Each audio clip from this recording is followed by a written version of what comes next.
What is up, RotoGrinders? Dean here. That's Dean78904. Joined today by Chris Kirkwood. You know him as Kirk D's. Oh, am I hearing myself talk to myself? What a rookie mistake. I'm officially rattled, Kirkwood. I had the YouTube up and it's echoing in the background. I'm rattled because, pre-show, you're giving me the stink eye. You're upset how I threw some slander your way yesterday. This wasn't supposed to be an intimate show. Tim's supposed to be joining us, Tasteful Tide. Soon enough, he's kind of working on some tech issues. Hopefully he jumps in at some point. Of course, this is the start of 2+ hours Mlb Dfs conversation. We yielded a crunch time crew around 6:25, 6:30 on the East Coast. You got Chief Meteorologist Kevin Roth. You got you have a bone to pick with him as well. You got STL Cards, and you got DerekCarty, CEO of the Bat and the Blitz. Kirkwood, I want to ask how you're doing, but you gave me a little bit of a stink eye pre-show, and that's fair. Maybe I deserve it, but hey, man, you're stuck with me for the next hour and 25 minutes. Maybe it's just the two of us, so get comfortable. I mean, it's crazy. So yesterday, I just, hey, Tim's in here. So just minding my own business, working on my lineups, being an active member in RotoGrinders chat, which I love to do. And then all of a sudden, it's just like slander from you, Dean. And then you said I spoil everything, and I'm on Twitter and I spoil things. So I offered you $1,000 if you could find one tweet where I've ever spoiled anything. Can I find video evidence? Because video evidence, I'm $1,000 richer. And I didn't even spoil it. So there was one episode of Barry. I said they got him. It could have been anybody that got him. You just did it again. Yeah. Oh, you can't spoil it. You can't talk about Barry a year after it was been on. People are still streaming. You're no. That's no, not at all. So are we okay now? Are we in better terms? I think I apologize. No, and then Roth piled on because you were like, don't let Kirkwood ruin for you on Twitter. And so meanwhile, my girl is here. She's pregnant. She's emotional. She's hormonal, and she listened. She heard you say this stuff, and she said, "You tell Dean to STFU." She got mad. So it was just crazy. I apologize. Who's taking a shower in here? I think Tim is with us. Tasteful Tides. I don't know if that's your mic. It sounds like potentially a shower, like air being blown or something. Can you say something, Tim? Say hello. What's going on? Is my mic bad? I think so. It seems kind of funky. It's not good. I know you're behind the scenes. You're trying to fix it with Devin and producer Steve as well. But let us know in the chat. Both me and Curtis. That's better. That's better. What'd you just do? Whatever you just did, I think it works. Oh, it's back. He probably muted. Oh boy. Yeah. Tim, how are things in your world besides your mic being a little bit funky? Trying to fix the mic, Dean. I'll be back with you in a second. Okay, yeah. Myself and Kirkwood, and we can handle it. I guess yourself and producer Steve, producer Devin, they'll figure it out. They'll jump back in the show, and it's going to be me and Kirkwood. It's going to be really awkward. So we need you to come in and break up the tension. I could go on for days and talk about things, but that's not the guy. I'm going to take the high road, Dean. Yeah.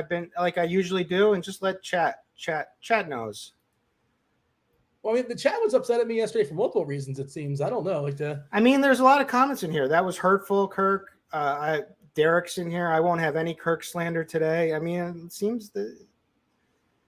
The people in the chat don't realize we live in a society, and when you live in a society, one of the unwritten rules is you don't spoil TV shows. I didn't spoil anything. I said one comment, and it's after the show. This is not pre-show. Stevie said the same thing. He was on my side. Stevie, hats off to him. Deserves that promotion.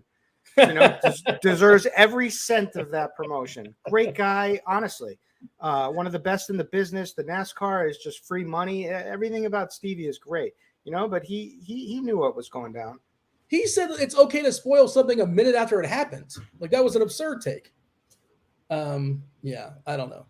I got. And I didn't even do that, Dean. It was over 24 hours later, and I said they got him, and they could have been anybody. Could have been the what's the nationality of the guys that they keep sending over? The Chechen.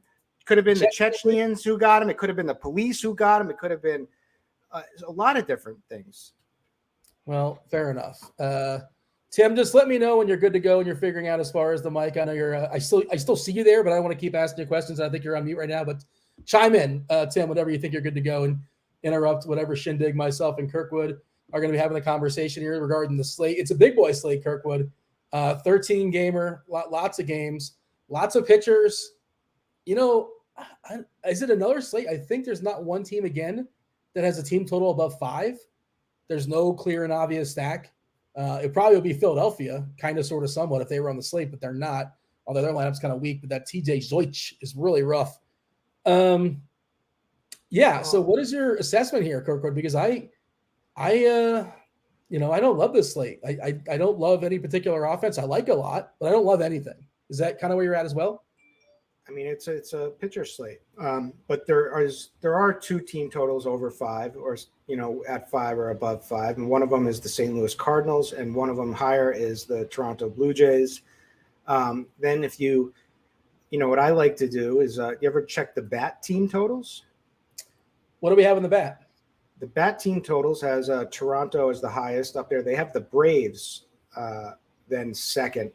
So what you can do, one little trick of the trade that what are you going to stack projections? Is that where you go to?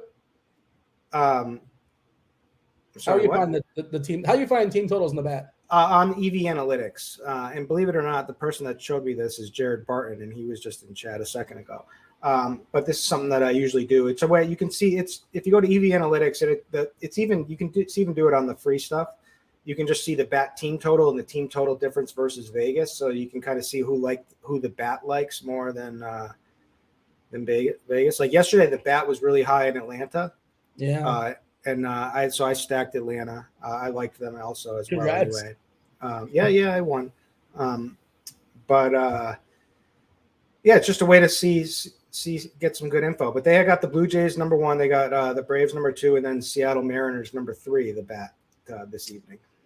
It's funny. I was just talking to Grant, my current roommate right now, until I get kicked out. But he was lurking in chat as well, and he pulled an E2 birthday. He was turning on me, saying, "Get him, Kirkwood." He just, which is fair. He's probably, he's yelling at me in the background. By the way, yeah, Grant is lurking, so maybe he'll be chiming in and yelling at me at some point in person. Who knows?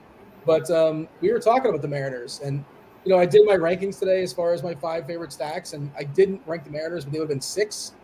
But at the same time, 1 through 5 is so close. I don't think 1 is distinctly better than 5. So I agree. I think the Mariners are kind of a sneaky stack on this list. Suck. Well, there you go. It's harsh but fair. You think Grant's had enough of me, Kirkwood? What do you think? I feel like he has. I can't imagine why you're still there. Like, even if I could just never do that. I would just even if Grant was like, "Oh, I love you, Kirk. I love having you here. You make everything great." I would still just feel like, you know what? I've overstayed my welcome. It's time for me to go, especially when there's a wife in the picture here too. They've been back and forth, and they haven't been here the whole time. It's a whole thing. By the way, shout out to Zach in chat. Kirkwood, I forgot about this. Yeah, this is one of your burners. You also ruined Ozark. Zach. How is that ruining it? I said it was a ruthless episode. Come on, ruthless. That means no, not there at was all. I said it was a ruthless episode, and again, that had been out for a long time. You couldn't have used any other adjective. You had to use ruthless, didn't you? Well, then I could. It's just what came to my mind. Grant chiming in chat to my defense, which is surprising. He says, they've been gone most of the time. So I've mostly been here taking care of the dog, for the record. They've been kind of back and forth. And so I've just kind of been guarding the house and watching the dog. And I'm pretty sure I've jumped above Grant in the dog's power rankings. And, he probably doesn't, he probably wouldn't want to admit that, but we're both standing in a corner. His dog's coming to me first, I think. I'm pretty sure. So, yeah. So you got any good, funny dog stories? Have you done anything funny happen or anything like that? I just gave the dog a pot sticker and thoroughly enjoyed it. He's got a great crunch. He sits like a human, which is kind of interesting, but you have to see it. No, nothing really. I don't think I have a good dog story for you. I've got one quickly. Go ahead. I watched a friend's dog, and I'm a big dog person, but I also went to the beach like 2 days before, and I left my bag on the floor which had a bunch of grapes in it that I had at the beach. And the dog, this thing was like the flux capacitor. It just inhaled anything it found. Like if you were walking this dog, it would just inhale, go down and just like look for anything and inhale it quickly as it could. So it got to my bag and it ate a bunch of grapes. And grapes are poisonous. I didn't know that. It's like chocolate? I Googled it. I wasn't sure. I was like, do I have to take this to the vet? I was like, what do I do? Then I Googled like this vet information, and it said to induce vomiting on my own. Oh, how do you do that? So it was put like hydrogen peroxide in some milk and give it to the dog to drink, and then it's supposed to induce vomiting. So then I'm walking this dog, this big German Shepherd. It won't throw up. Nothing, right? And then I walked right by this restaurant across the street when I finally had given up and was just taking it back home, and it just unloaded. And I could see, I could count the grapes, every grape that came out, and it was right. And it was all like, I didn't know how to clean it up to this restaurant across the street. It was pretty. Yeah, it's a bad look. Yeah. By the way, I enjoyed the flux capacitor reference. I don't think you used it appropriately, but I still enjoyed it. The flux capacitor. That inhale, like you just put anything in it, and it inhales it. But that's not what the flux capacitor is. The flux capacitor is what makes the time travel work. Yes, but 1.5 gigawatts. Yes. Dean, how do I sound? Still pretty. Kirkwood? Not good? I mean, not a little better. Can you turn it down a little bit? Sure. You're in a bit of like a. It's like a little rainstorm's happening. It's raining around outside, but now say something now. What's going on? It's a little better. Yeah. It's slightly improved. We can work because with I'm it. in the exact same spot as I always am, with the exact same stuff going on around me. So Derek in chat says it sounds fine enough. Kid Catastrophe says sounds like you're speaking through a duck collar. I don't know what a duck collar is. I don't Is either. that what the Duck Dynasty guys have? I'm good though. Yeah, but I mean, I feel like we can power through with this. You know, what do you think, Kirkwood? Right? He sounds all right. He sounds like a total mushroom. What does a mushroom sound like? Herb knows. My man knows. I don't get the reference. Yeah, Tim, let me ask you. As far as this slate, we were kind of talking about it. We're going to dig in, talk pitchers, talk stacks, talk everything. Again, we're here for 2 hours. Well, we're here like for an hour and 10 minutes more. Plenty of time to knock everything out. We'll see what's in the chat's mind. Whatever we don't talk about, feel free to throw up. Hey, why didn't you guys mention this guy or this team? It's not a lot of offense, right? I guess there's 2 teams that are right around 5 as far as their total. Otherwise, no big team totals. Cardinals at 4.89. Toronto, I think, is the highest at just above 5, 5.08. At least that's according to our projections here at RG. Good pitchers. We'll talk about them. But like, what's your overall picture here, Tim, as far as this slate? For overall pitcher or Everything. Everything. The very first thing I thought about when I looked at this slate was Blunder saying how you can play whoever you want. There just seems to be this scattered mess of teams offensively that nobody really sticks out in a big way. It's just I heard you guys briefly mention the Mariners. Yeah. I really like them as a sneaky stack today. I would really take a good hard look at ownership projections today, because this is not a day where I want to eat a ton of chalk, especially on the offensive side. Whatever is chalk hitting wise is probably bad chalk, right? I mean, it's probably is. I think Toronto is going to be the chalkiest stack. I'm not sure. Dean Kramer seems to be a bit of an anomaly. His homer to fly ball ratio is insanely low, and he's due for some regression, but it just never seems to come. So I don't know if I want to eat Toronto chalk or Atlanta chalk. Yeah, Kramer, I have my stuff from 2021 to 2022. Let me go ahead and correct it, because his homer with the fly ball is like 13% dating back to last season, and that's not super lucky. Of course, that ballpark in Baltimore, the way they changed those dimensions, I presume that has helped him a good bit. Dean Kramer, 6.9% homer on the fly ball, and that's 44% fly ball. So jumping out of Baltimore and jumping into Toronto, maybe some of those balls dying on the warning track in the left field, all of a sudden going to go over the fence. In Toronto, too many fly balls there. The ERA is 3.69 and the Sierra 4.38. The xERA 4.87. So, yeah, a lot of stuff suggesting he's been lucky. Left on base, also 76%, a little bit lucky as well, too. So, yeah, man, that's why Toronto is going to be popping. They got George Springer back as well. They did drop Bichette in the lineup. He's down to 7. Just tumbling there in that Toronto lineup. Springer, Vladdy, Gurriel, Kirk, Chapman, Teoscar down to 6. Bichette, Espinal, and JBJ is a Blue Jay. Not necessarily a great stick, a good defensive player. We're going to get a lot of chalk, I think, on Robbie Ray, right, Tim? As far as pitching, going to give a refresh as far as our ownership stuff. But, yeah. So ownership-wise, we're looking at 43% on Robbie Ray on DK. That's a big boy number. Historically, he can be a high variant pitcher, so you don't necessarily love him when he's chalky, but it's the Angels, and it seems like a good play, especially on DK. You got a roster 2. What's your thoughts as far as Ray and go beyond that? 29%, by the way, on FanDuel. He's more than 2 times the next guy as far as ownership projection right now on FanDuel. But where are you at as far as Robbie Ray? I'm rostering Robbie Ray, but I don't feel super confident with that decision. Usually I split my entry fees, 50% single entry or 3 max, and then 50% cash games. Tonight I'm not playing any cash game because I don't feel that confident in any kind of pitcher or hitting scenario this evening. So I just wanted to be transparent about that. I'm only going to play 1 lineup on each, and it's strictly just going to be in a single entry format. No cash games for me. If you're going to play cash, I guess it's Robbie Ray, but that is, I mean, it's really, really sketchy. I mean, he's got huge upside, but he also has no floor, even against this horrible offense he's going up against.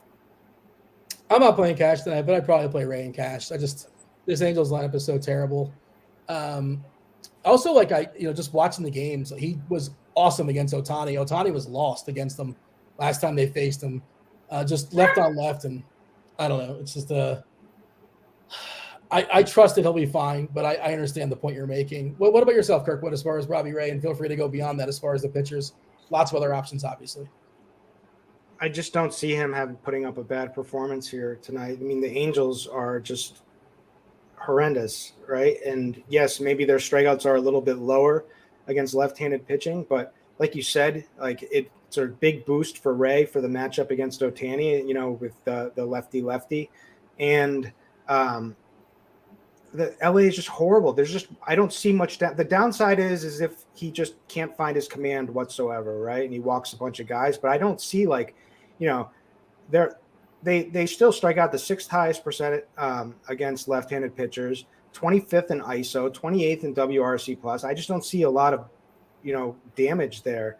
So I don't really see that. I mean, I know it's Robbie Ray, and there's always potential downside of Robbie Ray, but I just don't really see it in this matchup. So it's like there's certain matchups that I would just play all day, and one of them is the Pirates, and the other is the Angels. And I'd play him in cash tonight, and I will be playing him in cash tonight. He's had 2 bad starts, right, in his last 7 or 8 or 9 games, whatever it is, and both against Houston. Houston got him pretty good. Last game against New York, he was pretty solid. And the game before that was the Angels, where he absolutely crushed them. We saw last night with Luis Castillo, they're pushing their guys. The Mariners want to make the playoffs. Robbie Ray, 115 pitches last time, 106 before that. Again, he got beat up against Houston 2 times. They gave him the hook. 106, 95, 107. They'll let him go. They'll let him go 100-plus pitches here against the Angels. The Mariners have not – I don't know. What was the last time the Mariners made the playoffs? It feels like it's been a while. I don't know. Maybe is it since the Griffey days or something? Is it that far back? Not sure. A-Rod. But they're doing everything they can to make the playoffs. They got to win these games against terrible teams like the Angels. And I don't know, Tim. You're outnumbered as far as you think he's going to be on your main lineup. I'm sorry, you said the one main lineup. Did you say? Or really sure? I definitely am going to be rostering Ray. It's just I'm just not going to play any cash games tonight. Yeah. He's going to be my SP1 on DK. He's going to be my pitcher. It's not like I'm not rostering him. It's not like I disagree with Kirk or you. It's just that I don't feel like I have that much of an edge in cash because there's not really an offense that I particularly love, or even an SP2 that I particularly love for DK. What about beyond that, Kirkwood? Nestor Cortez versus Tampa. Verlander, he's been really solid, but the strikeouts have not been as high as you want them to be necessarily. Charlie Morton against a Met team that like a couple new guys, a couple new faces in that Met lineup. You don't necessarily like to pick on them, but their lineup is a little bit weaker than it typically is. And then there's the cheat code. Anybody throwing baseballs with their right hand against Detroit. Is Zach Plesac, is he competent enough to get the job done for you? I think he's an interesting SP2, but the people know the secret's out, Kirkwood, as far as righties against Detroit. Where are you at as far as the next tier, next conversation? Yeah. So, yes, he's good enough for me. There's a lot of there's a lot of good pitching plays tonight, I think. Now, whether they all work out, that's another story. But so Ray is up there for the number one because the price is just too low and the matchup is just too good, as we discussed. Nestor, Nasty Nestor, I've been kind of down on him. Some call him Chester, but I won't go there. But anyways, the 26% case, almost 27% case percentage is good. Tampa Bay is an below average matchup against left-handers. They don't strike out a ton. They're they do strike out a ton overall, but against lefties, they're 18th. They're 23rd in ISO. They're 16th in WRC plus. So it's just kind of a middle of the road matchup. And I'm just not high on Nestor in general. He's projecting really well, so he's a guy that I'll take an understand on tonight. And also the pitch counts always like they just never let him go too deep. So I'm not high on him, but I always like Alek Manoah is going to be like barely owned tonight, like under 10%. And he's a guy I like. He's coming off of a terrible performance against Baltimore, but it's a chance where he gets to run it back at home this time. And I'm just higher on him in general with his overall skill set than a lot. And I know his strikeout rate doesn't project to be great and all of that, but he's someone that I'm certainly going to be on tonight. But Zach Plesac, yes, he just had this matchup, right? And in Detroit and just, was certainly fine. 7 strikeouts over 6 innings. He's been horrible this season in general, but he's been good, a couple of times. And that's it. He's been good against Baltimore, Minnesota once, and this Detroit team. But I fully expect him to build off of his last positive start and to have another good start against Detroit. I mean, I would roster Chop on the mound versus Detroit. Chop's a righty, throws a nice eephus pitch, and that would be enough to get it done, I think. Yeah, I'm pulling up. Producer Steve, show the people the plate IQ for the matchup. Plesac versus Detroit team. It's all red. Everything is red. Everybody's in the red as far as isolated power. Everybody's in the red as far as WOBA. Almost everybody's in the red as far as walks. And there's one guy, it's Harold Castro, who strikes out just 18.7% of the time. But otherwise, the least strikeouts amongst everybody else that's playing baseball against righties the last 2 seasons is Victor Reyes. I think the mouthwash, Jonathan Scope, 22.6%, but 26% collectively. It's insane. Tim, Zach Plesac, kind of, sort of, somewhat chalky. Do we embrace that? Yeah, you absolutely can. I think that Kurt touched on this a little bit about Nestor Cortez, and the bat hasn't projected for 95 pitches, but he hasn't reached. I mean, other than like he hasn't gone 96 pitches since early June, I think. So I think that pitch count is a little high, and I think that would bring down his baseline projection quite a bit. So I'm not really on him tonight. But, yeah, Zach Plesac, I don't see how you just don't continuously stream these cheap right-handed pitchers against the Tigers. Like, I mean, I'm totally for that. I think that's completely fine, and I think it goes with the build that you want for some of the more premium bats tonight. Kirkwood, I see you in chat. What's up, chat? Kindly hit that like button. Do subscribe. Do turn on those notifications. Feel free to participate in the conversation. Kirkwood, you love Steele. Talk to me about Steele, because I think you got some of the dots. The people like him on the old lineup HQ.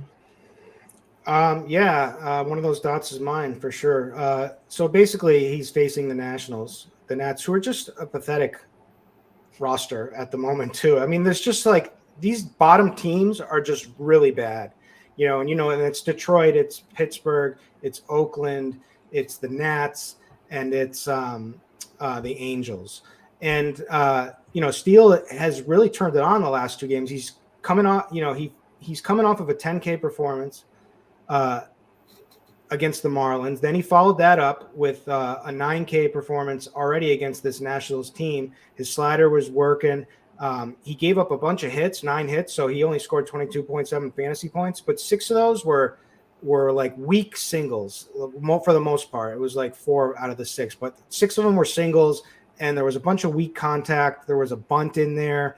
So I think he has a lot of room to improve on the start, and he's mispriced. He's 6,200. Now, the only thing I worry about is the dew point.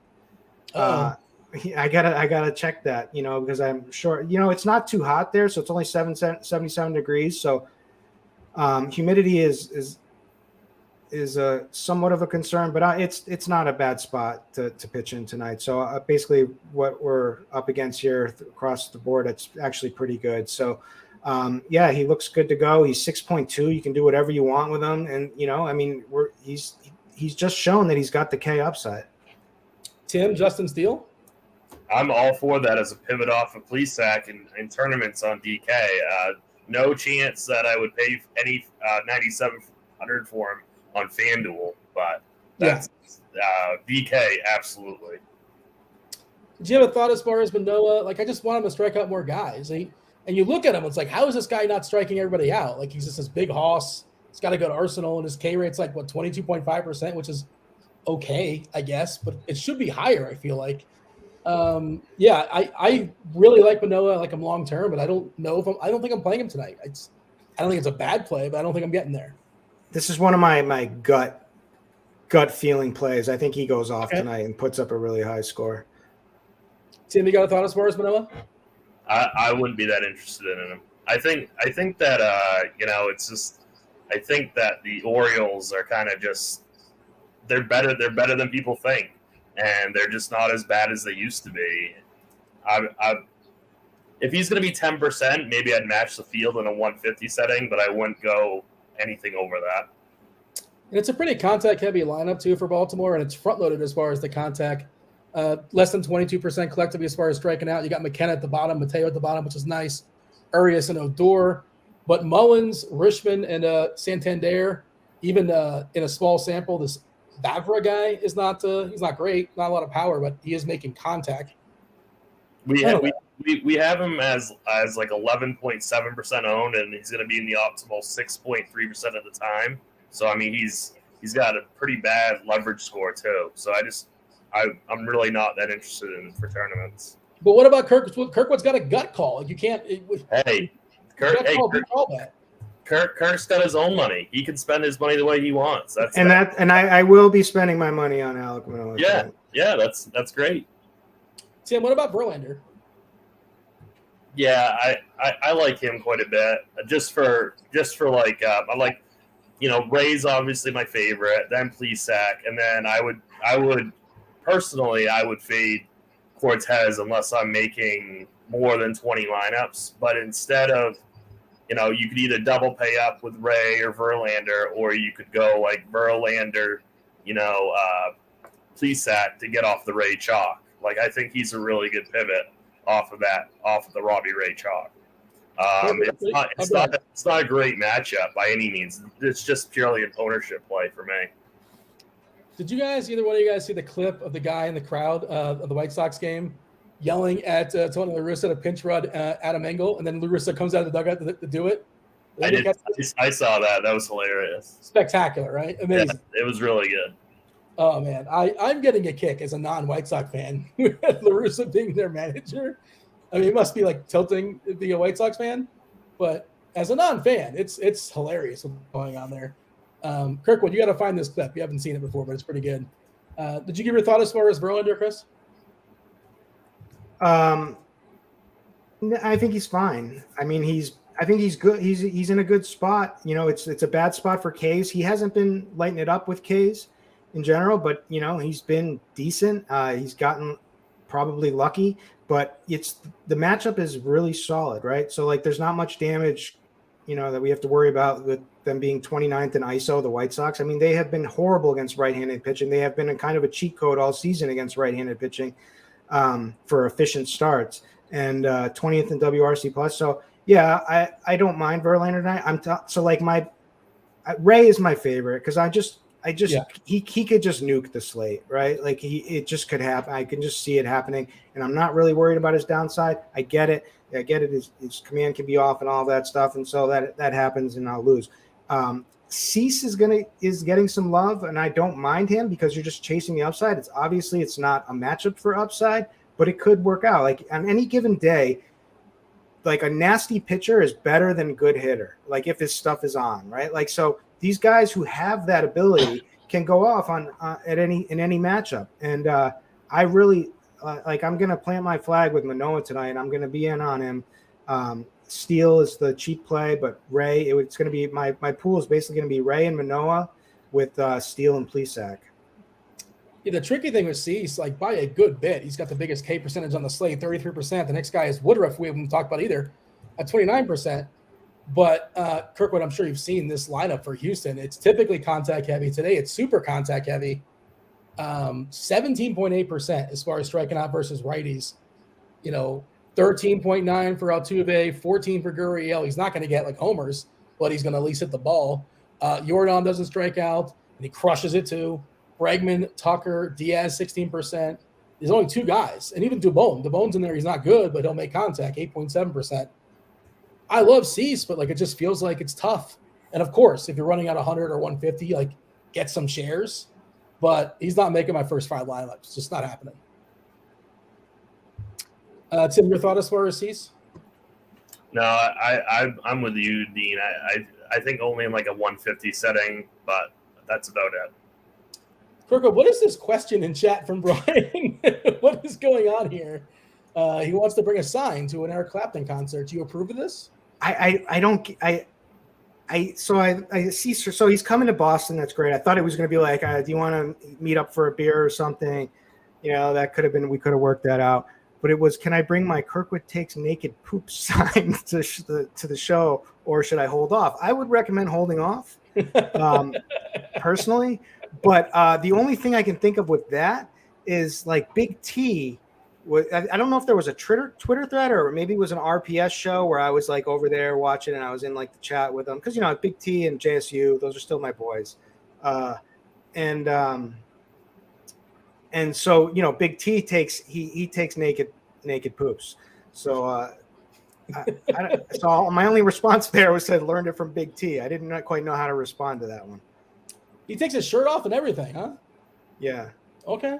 I have some follow-up. That's interesting, but hey, man, to each his own. Good for Big T. Does he also use the bidet like you do?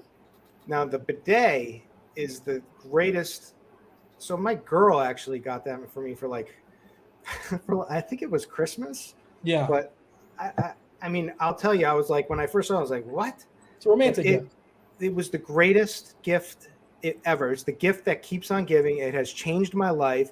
Anyone who I don't understand how people go around with just like using like real toilet paper. It's just I can't even imagine that life. Yes, I can't imagine that life anymore. The bidet helps with hemorrhoids, as Jared Barton points out. Kid's got an issue with hemorrhoids, but you know what? The bidet is there for it. And it's also, you're just cleaner. It's amazing, and you don't have to. It also saves you money on toilet paper. It's amazing. And like you ever had that situation where like, I didn't wipe it too good. I gotta go. Or I didn't wipe well enough, and I gotta go back. You ever had that? I mean, that certainly happens on occasion. Yeah, but like you just go right back into the bidet and do a quick little shooter, and you're good to go.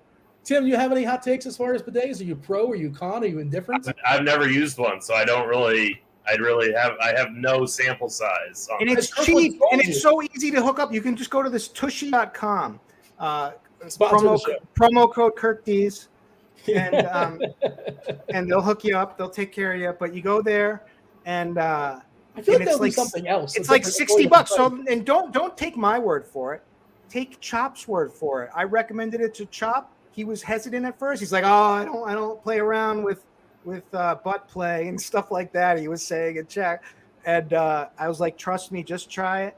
He bought it. He bought the better one that has the heated. He has heated stream. I didn't get the heated stream. I don't. Two-time millionaire winner, man. He's I don't like the heated stream. I prefer cold. I like that feel, the brisk. Like wake you up a little bit.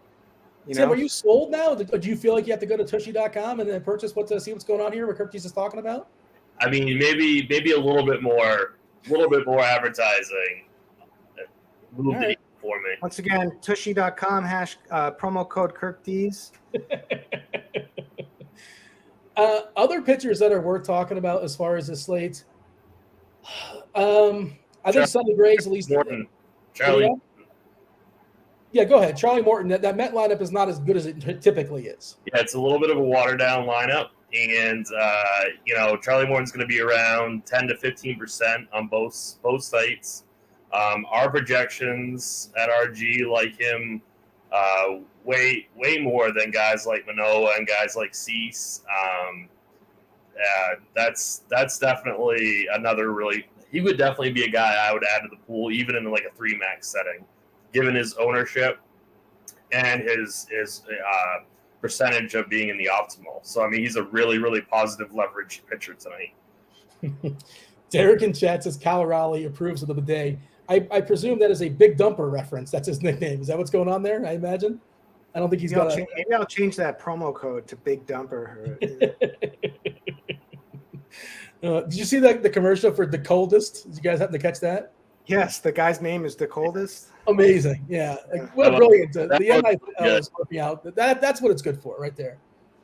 Get these kids some money and just a spectacular commercial. All right. Sonny Gray. Does anybody have a Sonny Gray thought? Like he's in the mix maybe, but I don't think I want to play Sonny Gray. Kirkwood? Sonny Gray, no. The pitch count is certainly a concern there. I just think we can get better. I mean, it could work out for you, but I don't need it. So the guys that I kind of dug into, I was interested. I'll just say them all, every single one of them. But I already told you what I've decided to narrow it down to. I'm narrowing it down to Ray, Manoah, Steele, and Plesac. But, the guy right there is Nick Pivetta. Pavetta's been terrible for a while, but again, this is the Pirates. This is a matchup that he could certainly come out of his horrible ways. His stuff does not look too good at this point right now, and so I wouldn't blame you. So I don't think he's a priority, but I could certainly see it working out in large field GPPs for cheap against him throwing up a good start here. Did go 108 pitches in his last one. There was a lot of stuff like his repertoire just wasn't looking too good. His command was not so great either. But if he puts it all together tonight, this could certainly be a good spot for him. And he's going to be low ownership. So I like that. But I looked into Woodruff. I mean, it's a tough matchup against the Dodgers. But okay, so Cease is going to be certainly more popular than Woodruff, right? Both have extremely tough matchups. I would probably just take the gamble and go with Woodruff over him. But I like Verlander. I think he's fine.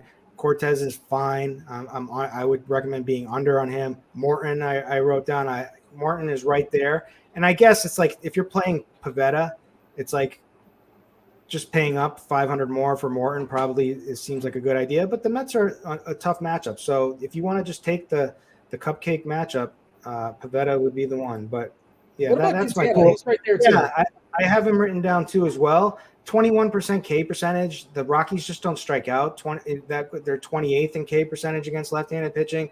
And so I think it's fine. If I needed him, I would use him. I just don't think I need him, right? Like his price is fine, but I like Plesac better and I like Steele better. I had a follow-up question as far as the day. What is it like when you're on the road, Kirkwood? Did you feel like you're I feel like a peasant. So what I do is I carry some wipes, some baby wipes with me, and a little Kirkland Signature is my preferred brand there. Costco. Yeah.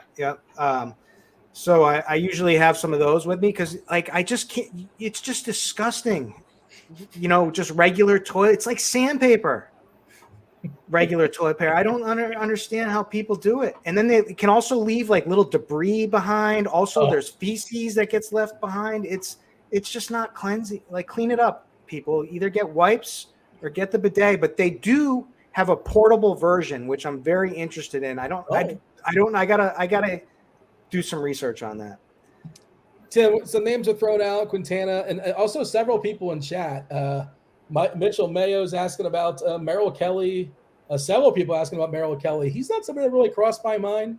I guess you can play Merrill Kelly, but 9.6 is what they're asking for. I just think it's way too expensive. So I mean, it's a FanDuel question. How much is he on FanDuel?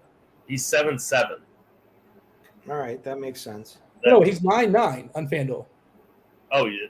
Okay, that doesn't make sense. I don't get it. Who are you talking about? Merrill Kelly. Oh, I'm sorry. Yeah. He was thinking Mitch Keller. Yeah, it was. Okay. My bad. Who's gonna get dinged up by the Red Sox tonight? But right, yeah. I wouldn't pitch Merrill Kelly either. Yeah, Kirkwood. Kelly, I'm not getting there. At 9.9 on FanDuel. He's way too expensive. 9.6 on DK, no. It's a no for me. Kirkwood? Yeah, I just don't see. You just don't need it. Big Hurt wants to know.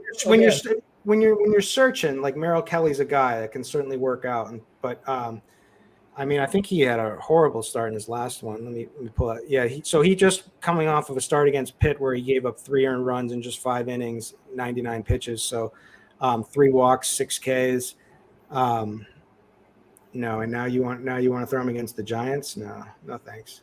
He's another one of those been crazy lucky this season. I know he's got an ERA 2.95, and maybe that's what people are looking at and they get excited about it. But we're talking about a 5.6 homer in the fly ball rate. Like, come on, that's not going to continue going forward. 0.52 homers. His BABIP is 275. He's lucky there. His left on base at 75%. He's lucky there. Sierra 411, which reflects that. Look, it just seems totally unnecessary for me. Give me Big Hurt's got a question. I'll ask both you guys. FanDuel specific. Kirkwood, favorite pitcher on FanDuel for tournaments? Single entry and large field. Give me both. Single entry and large field. Well, all right. So I mean, my favorite, I guess it would be to pay down for Plesac and just try to get another good start here and get some strikeouts out of him, which he normally doesn't do, but will against Detroit. And then just get all the bats. So that would be my, which would be fine in either of them. But I would probably want, I mean, I'll take the chalky Robbie Ray over there too. I just don't see him failing tonight. How about yourself, Tim? Same question. Yeah, I agree with Kirk. It's Ray for single entry, and then I don't mind a Plesac at all, but I'd probably go for a large field Charlie Morton. Yeah, he's not going to be owned at all, right? What is he projected right now on FanDuel? Probably less than 5%, I'm guessing. I think it's like 10. Oh, is it? Yeah. Okay. Let's see. I'm refreshing. What are we looking at? Are we looking at the bat? Or are we looking at the plate IQ? Because there's 2 separate. 11.4% according to plate IQ. Manoah is going to be. I mean, he's overpriced, but he's going to be absolutely unowned on FanDuel tonight. Well, he's 3% and Cease is 3%. I think I would take Cease before Manoah. I think, but I don't know. I'm telling you, Manoah's going to put it together tonight. You're going to look back and want him on this slate. All right. I've never seen you speak as confidently about. Look, all right, that's. I don't usually get the gut feels, but when the gut feels happen, and the gut's been growing too, so it's. You got that pregnancy belly? I've got this COVID years of not wearing the same T-shirt, every day. I mean, they're clean. I have many of the same ones, but like never going to the gym and takeout 24/7. But you a DoorDash guy? No, I use it. Yeah, I do use it. But there's so much good food and they all deliver around here anyway. Fair enough. All right. Do you want to talk about give me the summary, Tim, as far as arms? Somebody just joined in late. They want the summary as far as pitchers. What are you giving them? Ray for cash and single entries. I prefer Plesac as your SB2 on DK. And then for tournaments, if you want somebody cheap for SB2, you go to Justin Steele. And then I like Charlie Morton on both sites for large field GPPs. Same deal, Kirkwood? Yeah, sure.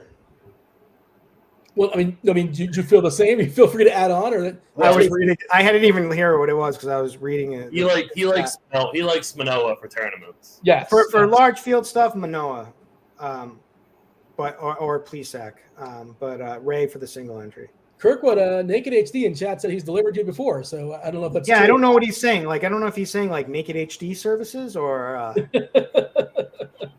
Hey man, I don't know if that's available on DoorDash. Elaborate. I'd like to elaborate. We're going to talk stacks in just a second, obviously. Do want to mention the NFL preseason that's here. We're in full force with that. PSU Fans 2 is bringing his knowledge, his analysis, expertise to RG. Get yourself a premium subscription. Get at it as far as preseason. Get yourself a premium NFL subscription today. You get an exclusive discount, $299.99 for the annual NFL subscription, and that will take you from preseason through the entire season, lock in this price for next season as well. Find that link on the RotoGrinders page. Also want to mention the Fanduel single entry series continues. This week is the $50 and the $1. This is where I take a peek and see if that is sold out, because typically right around this time is when it does sell out. I was in that last night. I believe I flopped tremendously, but taking a peek here in the Fanduel lobby, you guys know how this goes. Is it still open? I'll enter. Say it again. It's still available. I'll enter right now. Let's see. I don't think I see it in the lobby, so because you see the RG emblem logo, I believe it's gone. So yeah, you got to pounce. You got to be early in that. But yeah, well, you can get at it tomorrow, or sign up late tonight and make sure you reserve a spot tomorrow. Top 4 spots, top 4 scores. Whoever has the top 4 scores throughout the entire week, Monday through Sunday, you drop the lowest 3, presuming you finish you play all 7. You don't have to play all 7, obviously. You win yourself a trip to Chicago for $50,000 up for grabs. Well, the prize pool is $50K. You bank that, you get $10K. I believe it's just 8 finalists. I'm not certain, but I think that's the number. Let's talk about Bogart's not playing for your Red Sox tonight. Not sure if you caught that or not. Let's talk about stacks. Kirkwood, your favorite stacks tonight? Well, I like Toronto. I like Atlanta. I like the St. Louis Cardinals. These are the chalky ones, I think. I don't think Boston is going to be too heavily owned. So I'm going to be aboard the Red Sox train tonight against the Pirates. And I do like the Cubs. I mean, it's Patrick Corbin, right? I mean, Patrick Corbin has just been ridiculously bad. And I don't think he cares whatsoever because he's ridiculously rich. He's getting paid, man. Yeah, it's like big MAGA guy, though. I don't know whether some people might think that's good. Some might say it's bad. I wasn't aware. I'm not going to comment on that. I don't know how that factors into the projections, but yeah. He's got himself some money. He's rich, like you said. He has not made it out of the first inning in 2 of his last 3 starts.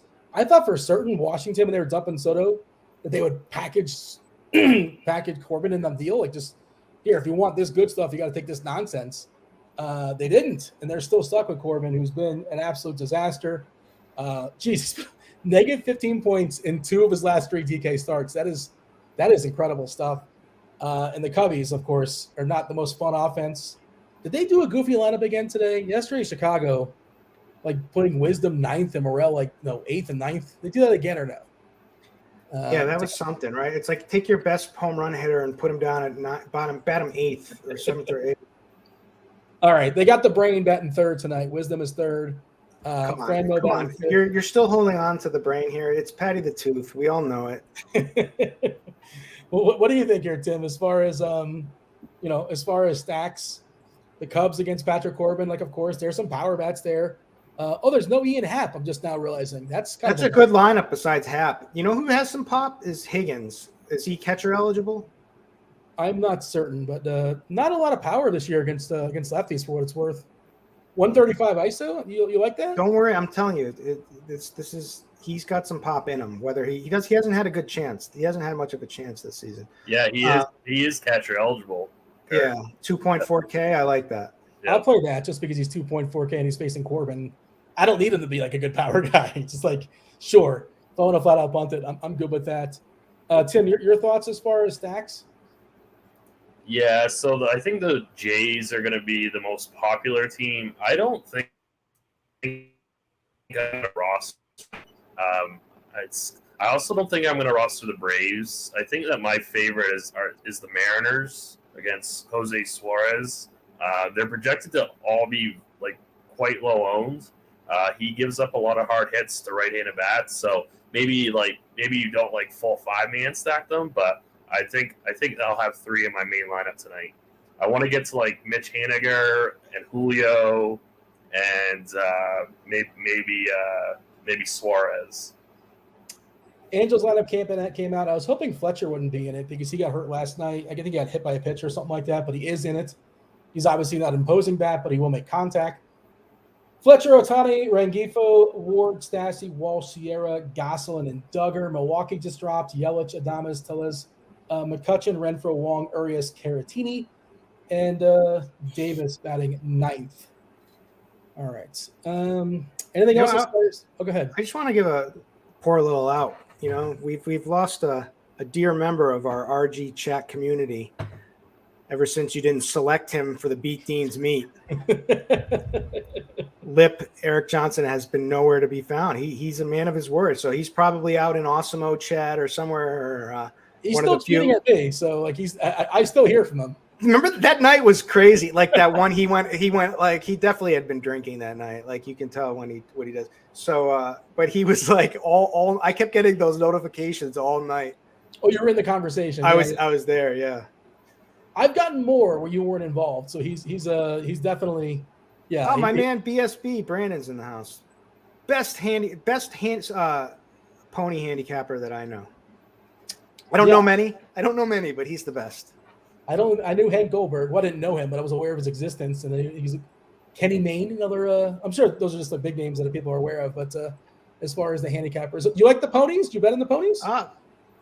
I know I lost so much money in the ponies over COVID when it was the only thing we could do for it. Like I hit like a big pick 4 or a big pick 5 for like 28,000 or something. I dumped it all and then some, and it was horrendous. Yeah, it was because it was bad. I was like full degen mode.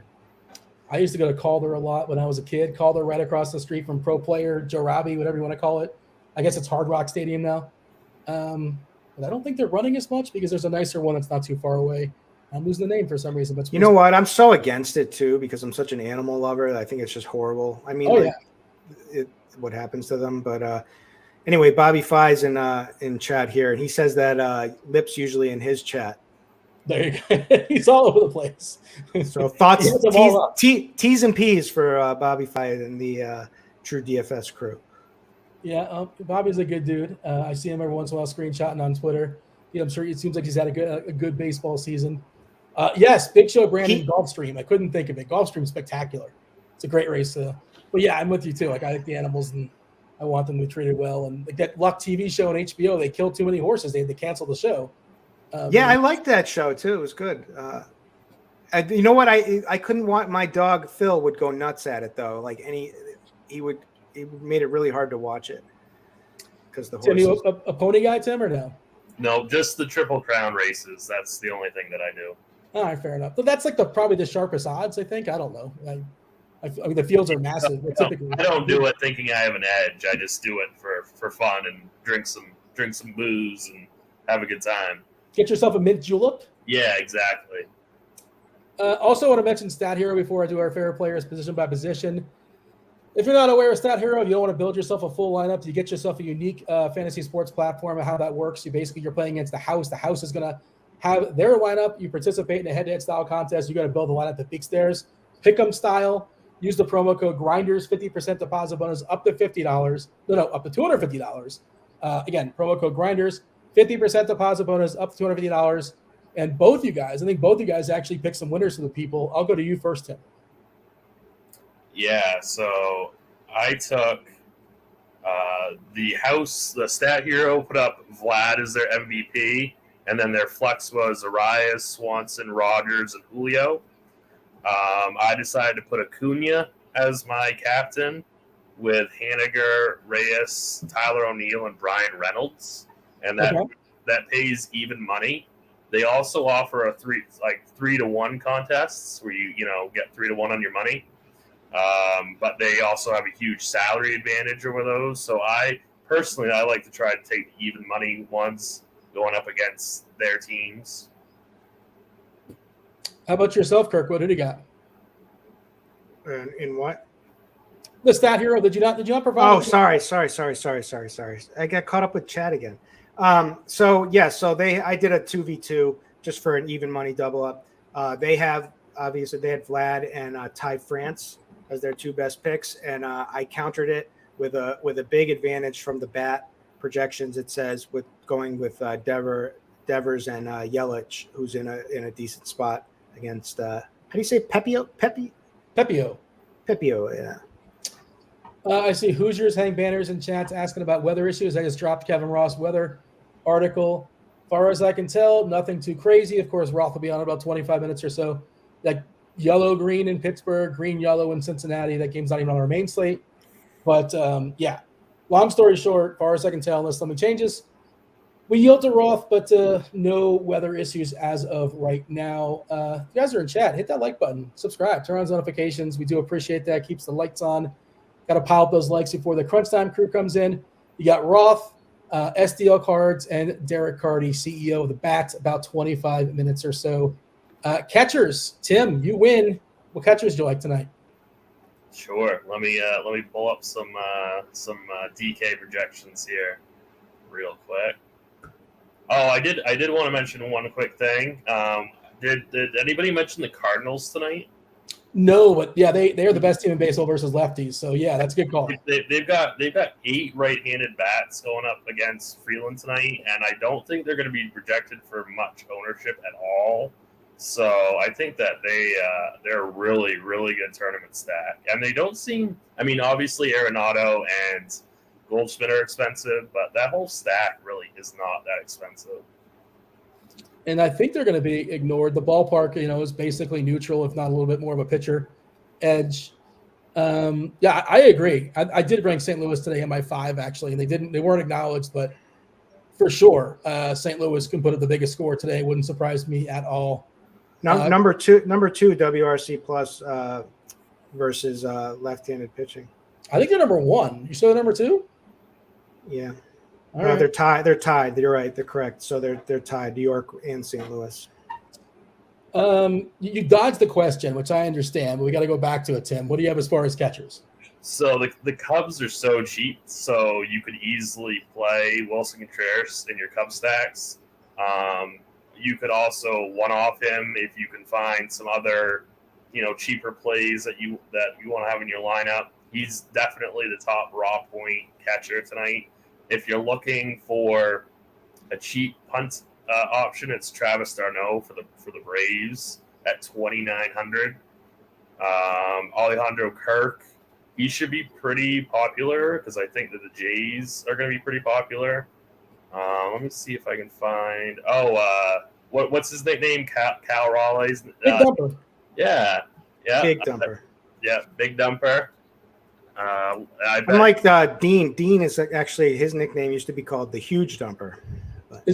When was that? When it used to be, it stopped being called that. Well, it was behind your back anyway. Oh, well, I wasn't aware. Who was that? You and Chop? Who started that? I don't want to throw anyone under the bus here. You just half measures, man. You're giving me half the story.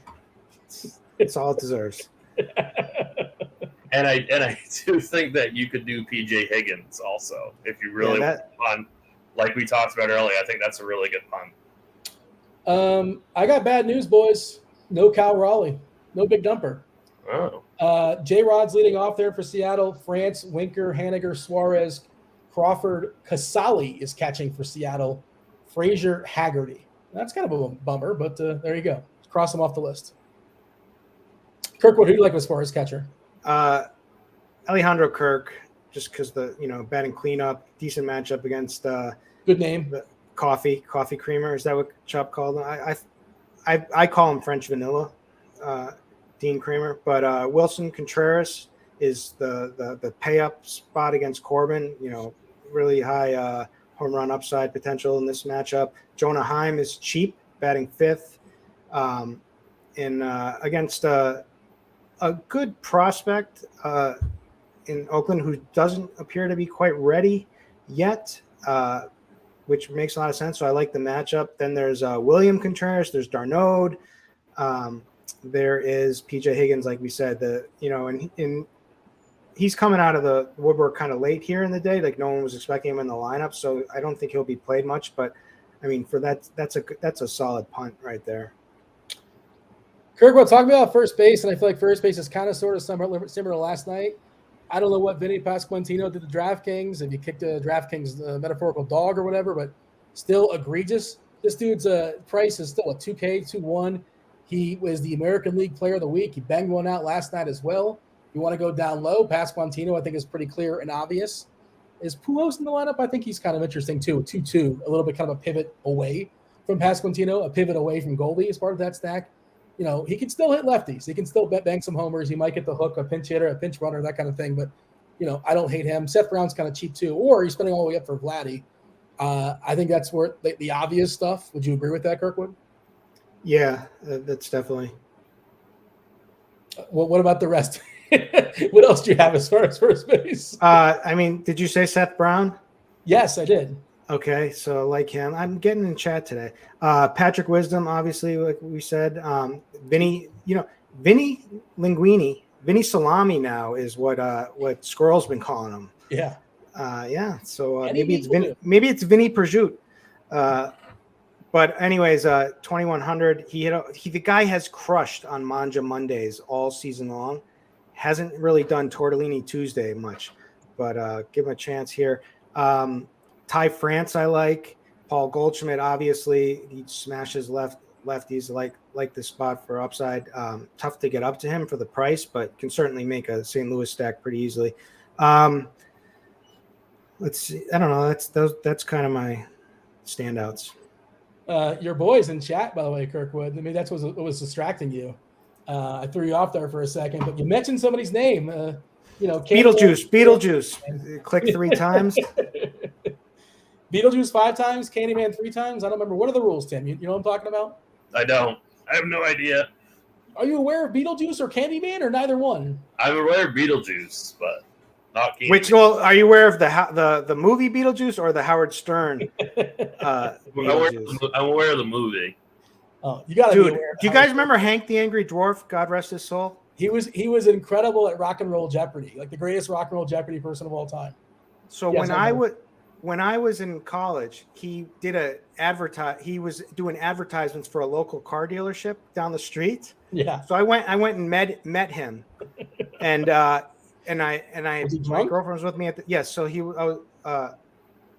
my girlfriend was with me at the time back then, and he grabbed her ass. Oh. And he told her to get rid of this loser, who was me. And that's potential. And then a bunch of guys gave him a 1.75 liter of vodka in the parking lot when he left. He said, "Give that to me," because they were drinking. These guys were, and he just started chugging the thing. It was pretty. I had it all on video too. It was pretty epic back then. Moki in chat says Hank is the greatest whack packer ever. I would say it's Eric the actor. So let me tell you what Hank did. So what was awful Hank did. Hank also made a comment about Beetlejuice, and it was really bad. And I had it on video, actually. Maybe you shouldn't say it. It was just really bad. That's all I'm going to say. Yes. He was known to say things that were rather inappropriate. Tim, first base? Paul Goldschmidt and Ty France are my 2 favorite.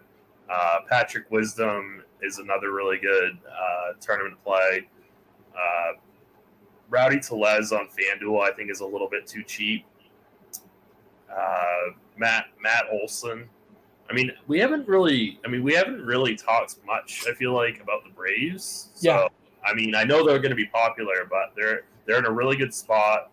But I prefer to get to the Cardinals, and I prefer the Mariners.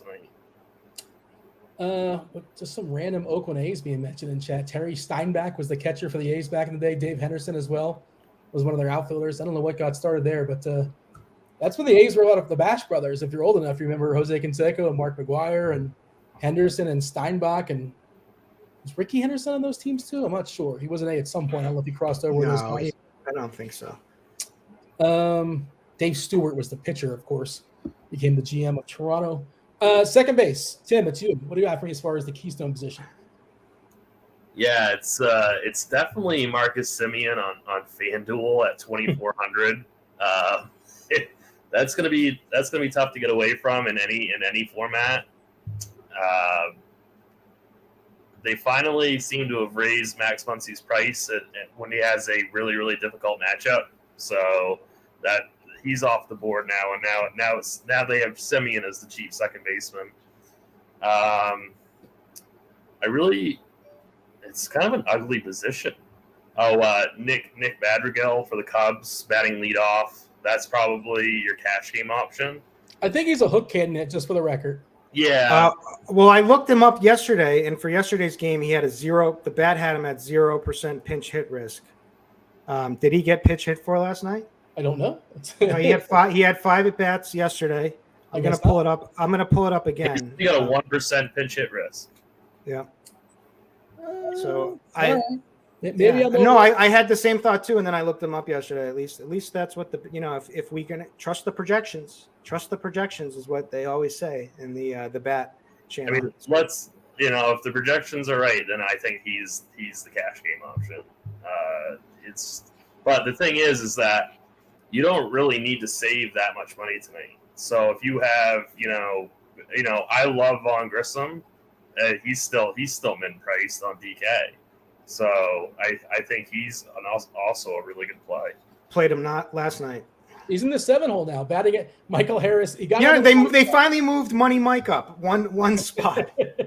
Well, Robbie Grossman is not that great, but yeah, it's Harris. Yeah, but at least now you lose at least we thought the theory was they just wanted the good wraparound. You know how sometimes teams do that. Now that throws that away. It's like it's crazy. Money Mike should be. He's the best 8 or 9 hitter in the league, right? I think it's pretty quickly. I don't know where. Just off the top of your head, maybe it's. I was gonna say like Bellinger, but obviously he hasn't been great. But theoretically, he should be better. Money Mike. Yeah, Atlanta, man, they do good with their prospects, man. And I love them tonight. For instance, so Tylon Walker, he survived, but he pitched well in his last spot, but that's against the Reds. His velocity has been down all season. He has limited pitches in his repertoire. He has I think he lives on 3 pitches. I think the plus I like the dew point. My dew point model really likes it out there in Atlanta. It's one of the best spots today. The wind's blowing out a little bit too, so I'm back on board with the Braves back-to-back slates, and I'm probably going to pair them up with the Red Sox. Shocker. I'm looking at second base, and I can't remember which one of you guys said it, but it's a soft position. It's pretty rough. It's so ugly. I just don't even know what else I would do on FanDuel. You play semi and move on? Yeah. I don't know what else really to say, because I think it's it's only in stacks for the rest of your guys. Obviously, if you want to play stack, throw whoever you want in there. But I'm trying to see, in my single entry, how I'm going to get away from Semien. Could Madrigal become bad DK chalk? He's not a very good hitter. He's 2,500 with the platoon and some speed against Corbin. I don't think you can call him bad chalk. If he was 3,500 or maybe 3,900 or something like that, then I could see it. But I mean, it's a good spot. He's cheap. He doesn't seem to have the pinch hit risk. So is ISO for the season against lefties, by the way? It's 19. His ISO can't even legally drink. That's pretty terrible. What is 55 at bats? How is that? He was a White Sox, right? He was I believe so. That's a good trade, huh? I mean, if you leave the Cubs and just have to go down the street to the other. It's the one's the south side, one's the north side. Tim, you know this, right? I wasn't listening. I was looking up his ownership. I'm curious what his 55 at bats look like against lefties. What does a 19 ISO look like? Is kind of my question, because that sounds terrible. Well, his projected ownership is quite small, so I don't think he's going to be chalk. Give it a 203 ISO last season, Dean. Okay, we can extend it back. 413 WOBA. All right, fair enough. Yeah, 116. Only 63 at bats though. When you include the both, it's still bad at 116, but yeah, he was much better against lefties last year, and the samples aren't huge, obviously. Kirkwood, talk about third. Third, it's all about Rafael Devers for me tonight. Guy's just a ridiculous hitter. He's, I hate my Red Sox team in general, like now, but like he's the one guy that like is just incredible. It's a good matchup for him. Keller against is only like a 15% K percentage against left-handed batters. Devers' numbers are just disgustingly gaudy, I would say. They're just he crushes. So he's my number one. There's a lot of upside at this position. I'd be very careful about opportunity cost here tonight. So Jose Ramirez is right there, although definitely hasn't been that great since that really hot start. I mean, if you game log that guy, it looks brutal. He did have one good game against Toronto, but it's been tough sledding with him lately. Patty the Tooth feels like an auto bomb tonight against Corbin and the Washington bullpen, which is really bad as well. It's in a good spot for hitting. Austin Riley, all these guys have massive upside. For a little bit cheaper, Matt Chapman's in play. Eugenio Suarez is in play. Those are the guys, and that would kind of be as low as I go, I think.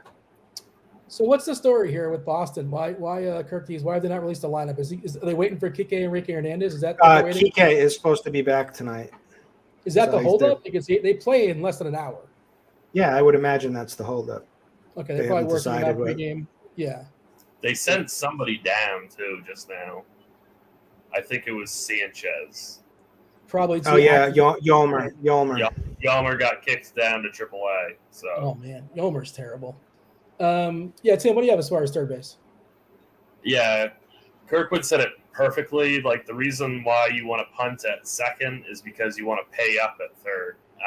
This is a great position to spread out your exposure and maybe even just do some one-offs. There's such a high opportunity cost at third.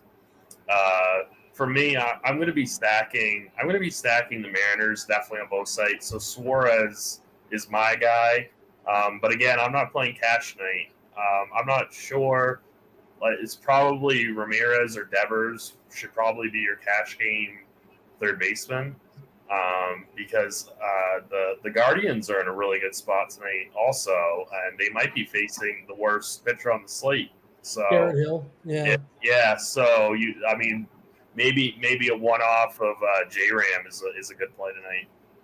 Yeah, somebody in chat was asking about Cleveland as a stack earlier, and we didn't really talk about them, but I just have a hard time stacking Cleveland because I just don't like that lineup. I wouldn't five-man them. Yeah, I could see like a three-man. I'm okay with that. I always leave Quan out, and I always regret it. He goes 3 for 5 with a stolen base and a double and 3 runs. It's like, well, he got there. I don't know how he did it, but he did it. The bat has the Cleveland as the 5th highest team total. We have in chat, Cable Fix Trash is saying that I like the Texas pitcher against Oakland because they're counting him out. Are we counting him out? Are we counting out Arihara? He's really, really cheap, and he's facing Oakland. I guess he's in play, but I don't think I mean, if you get a flat-out punt, I guess, but Steele's not that much more. Some other guys aren't that. Plezak's not that much more. If we didn't have Steele and Plezak, then maybe, but I wouldn't roster him in any capacity. That's kind of where I'm at. And I'm not running 150. I guess if you're desperate for salary, maybe he can survive and get you 12 points. Oakland's pretty bad. But yeah, I don't think he's necessary in this slate. Tim, what do you have as far as shortstop tonight?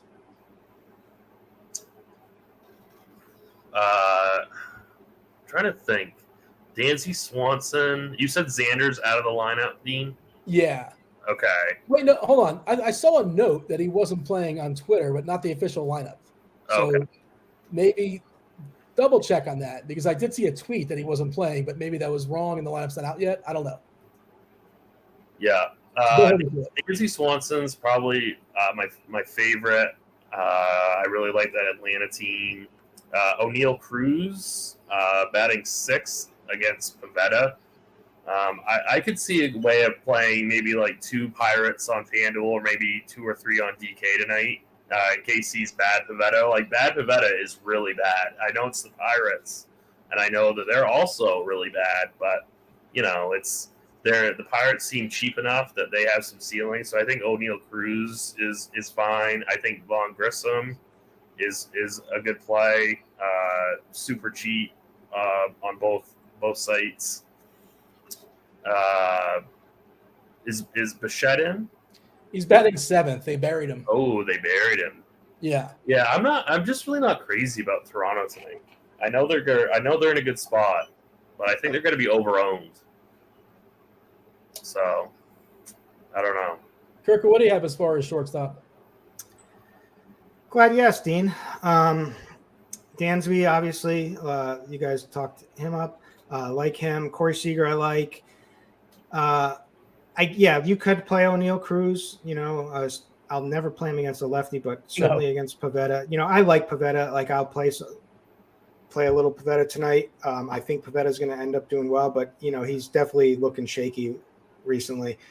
Correa is up there. I mean, Brandon Crawford for 2K is just kind of the glue that makes everything work for if you really want to get whatever you need. So, I'm not in love with everything at shortstop. That going to a guy like Brandon Crawford with in triples alley over there potentially for the min price against Merrill Kelly and a really bad bullpen looks good to me. I do see several sites on Twitter, for what it's worth, saying Bogarts is nursing a shin, so he's going to be out tonight. But the lineup, as far as I can tell, is not out. So I wasn't making that up. So he's probably not expected to play. Just for the record, when that Boston lineup does come in, again, they play like in 45 minutes or so. No lineup just yet. Wow. This is a huge breaking news here. Naked HD has now changed its name to Nude HD. It's classier, I think. Hey, so Naked HD, you got to change your handle there too. And I got a question from Mark Kirkwood. You got the DK single entry. Choose your favorite stack: Seattle, Cubs, Cleveland. I think Seattle is the trickiest, but I think, and we all kind of recognize it, but I still don't think they're going to get played. So I would probably do that. I think the Cubs have the greatest chance. I think the Cubs could just absolutely go off tonight. I think they have the best chance. So ownership wise, I would go with Seattle. Cubs would, I think, have the better chance. Play either of them. You could play them together.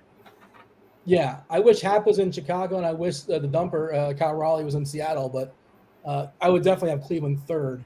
I think the answer to the question is to play both Seattle and Chicago. Yeah, I kind of like that. I think you can make that work for sure. Yeah.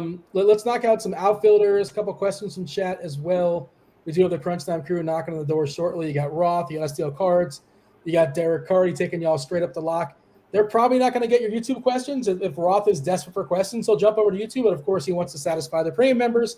If you're a premium RG member, you want to get your question answered by Roth or Cards or Carty, go to the Discord channel, RotoGrinders.com/Discord, and go to the Crunch Time channel, and you can ask your question there. Roth will ask it on your behalf. Tim, a bunch of outfielders. Who's standing out for you tonight? Julio Rodriguez and Mitch Haniger are going to be in my primary lineup on both sites. Ronald Acuna is probably your cash game option. I know I sound like a broken record, but anytime Aaron Judge isn't going to be highly owned, he makes for an amazing one-off. So if you're, don't forget about him in your tournament pool tonight. Like, he's just, he's going to be 5%. I don't know. I mean, he's going to be super low owned. So anytime you can get him at low ownership, I'd say go for it. I'm trying to. Brian Reynolds on FanDuel, 2,900. I really like that price. Suzuki for the Cubs on FanDuel is another good option. You like Franmil? Oh yeah, and Franmil and DK definitely. Yeah. It's weird seeing the Yankees have a team total under 4. They've been scuffling. I feel like I saw like back-to-back games. Was it 18 innings in a row they haven't scored or something like that? They've been bad, but that's when you want them in tournaments. I mean, it's just. I mean, I don't know if I want to stack the Yankees. I'm just talking about. I think that's. I mean, he's just anytime he's going to be low owned. I think that's the time to be bullish on him in the large field tournaments. In the chat, I see Aaron says Arenado cash viable on both sites. I think he's cash viable, but I don't know. He's more of like a. Yeah, how did I not even did I mention him? I don't even know if I did, but I forgot to mention him too. I really like the Cardinals tonight. I don't know if he's a cash game play. Like if he's you're expensive, yeah. If you're strictly playing just cash, I don't think that's amazing. But I don't think you could call it bad though, because like it's not bad. Yeah. Devers, Ramirez, and like your next guy who would probably have the most upside be Arenado. I mean, it's Arenado against the lefty, you know? Yeah, like there's no reason to force it, Kirkwood, but if you happen to have the money, if you happen to land there, like I'm not going to be angry about it. Is kind of where I'm at. Your thoughts, Kirkwood, as far as outfielders? The same. I mean, Acuna starting to come back to his self. He was really feeling himself last night. Franmil is a cheap home run waiting to happen. Mitch Haniger has got a nice price with the platoon. Brian Reynolds has a nice price. Verdugo against Pitt has a nice price. So there's in the high end guys like Julio Rodriguez are in play. George Springer's in play. Teoscar's in play. But there's like plenty of these really high upside, 3K, 2,800 plays 3,900. All these guys here. So I like Suzuki as well. You mentioned, I think Tyler O'Neill for sure. He's going to get lost in that shuffle. He's batting second tonight, which is nice. The Cuban Missile, Adolis Garcia. I mean, there's just a ton of good plays here. Turbo, did you have a take on Arihara? They're asking about Arihara in chat, and I don't see how you could play him. You can get Steele for 6,200, or you can have a guy that may go at the most 4 innings who has no strikeout ability, who's really just one of those international pitchers that is just trying to use a lot of breaking stuff. So, yeah, I'm not on board with him. I'd be more likely to roster some A's than roster him. How many A's though? Like I know Seth Brown you can roster. Yeah, have to get more than I'm not to go crazy, but a couple here and there, just as cheap fill-in plays. Do you consider fading Chicago in single entry and overthink? I think so. Like Chicago, they're going to be crazy owned him? I don't think so. I mean, Wisdom's like 5.4. People aren't going to pay that. Yeah, I don't think they're going to be crazy owned, and I think that honestly that you can do whatever you want. I think ownership's going to be really spread out tonight. So if you want to play the Cubs, I think that you should play the Cubs. Yeah, I think Franmil's going to get ownership. Madrigal's going to get ownership on DK. I mean, Contreras, you got to pay for it. I love it. 5.7. Obviously, he's well positioned versus Corbin. Corbin is home run issues, everything issues, especially against righties. Speaking of homers, let's get a couple homers before we step aside and make way for the crunch time crew. Kirkwood, do you have any on layaway for people? Who's going to bang one out? I'm going to say Alex Verdugo. Bangs one out this evening. I'm going to say Rafael Devers bangs one out this evening. I'm going to say the Red Sox put up a lot of runs in this game. I guess, let's see here. I mean, I think Goldschmidt is probably one of the best home run calls on the evening. I don't know. That's a couple for you. Mitch Haniger. I was just about to say Mitch Haniger and Julio. Those are my 2 favorite home run calls tonight. I like both of those as well.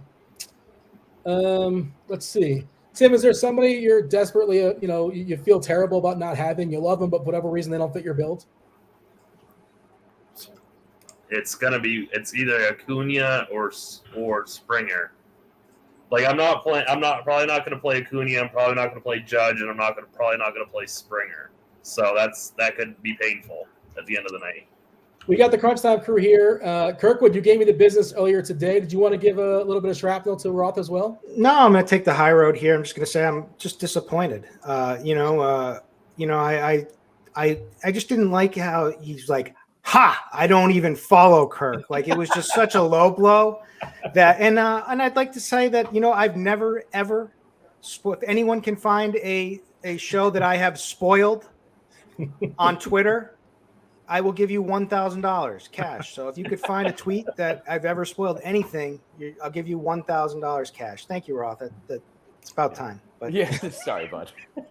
And I didn't know that, I took Dean's word that you were a show spoiler. Again, I get it. You were influenced by this. Right.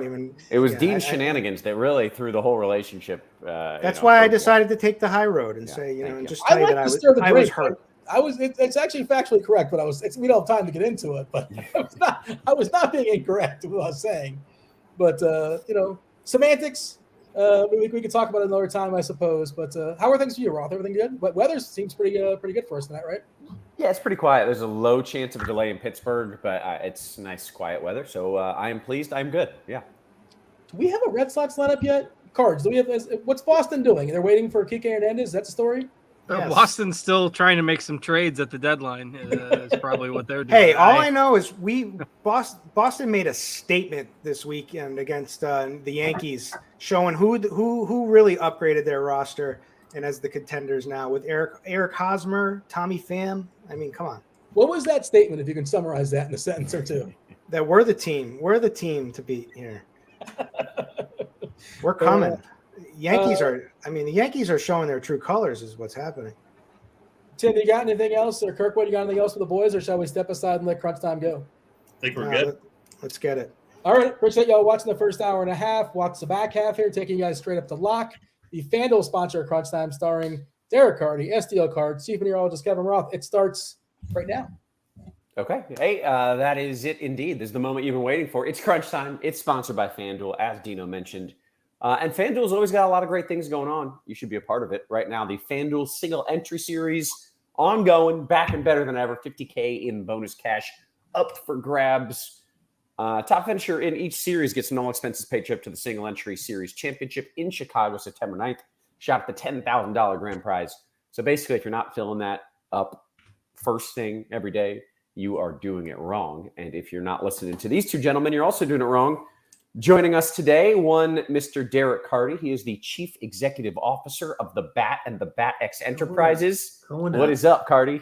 Chief Executive Officer. That's definitely right. Better than, I don't know, Deck Swab or whatever you had me at last week. So Deck Swab is good. I'm going to use that one now that you've brought it up. How you feeling, man? pretty good. This slate's pretty cool. There's like one pitcher that is just going to go massively underowned, which is fun. So yeah, it's a pretty fun slate. Ooh, okay. I'm excited to hear that. We got Cards as well. Cards, how you living, bud?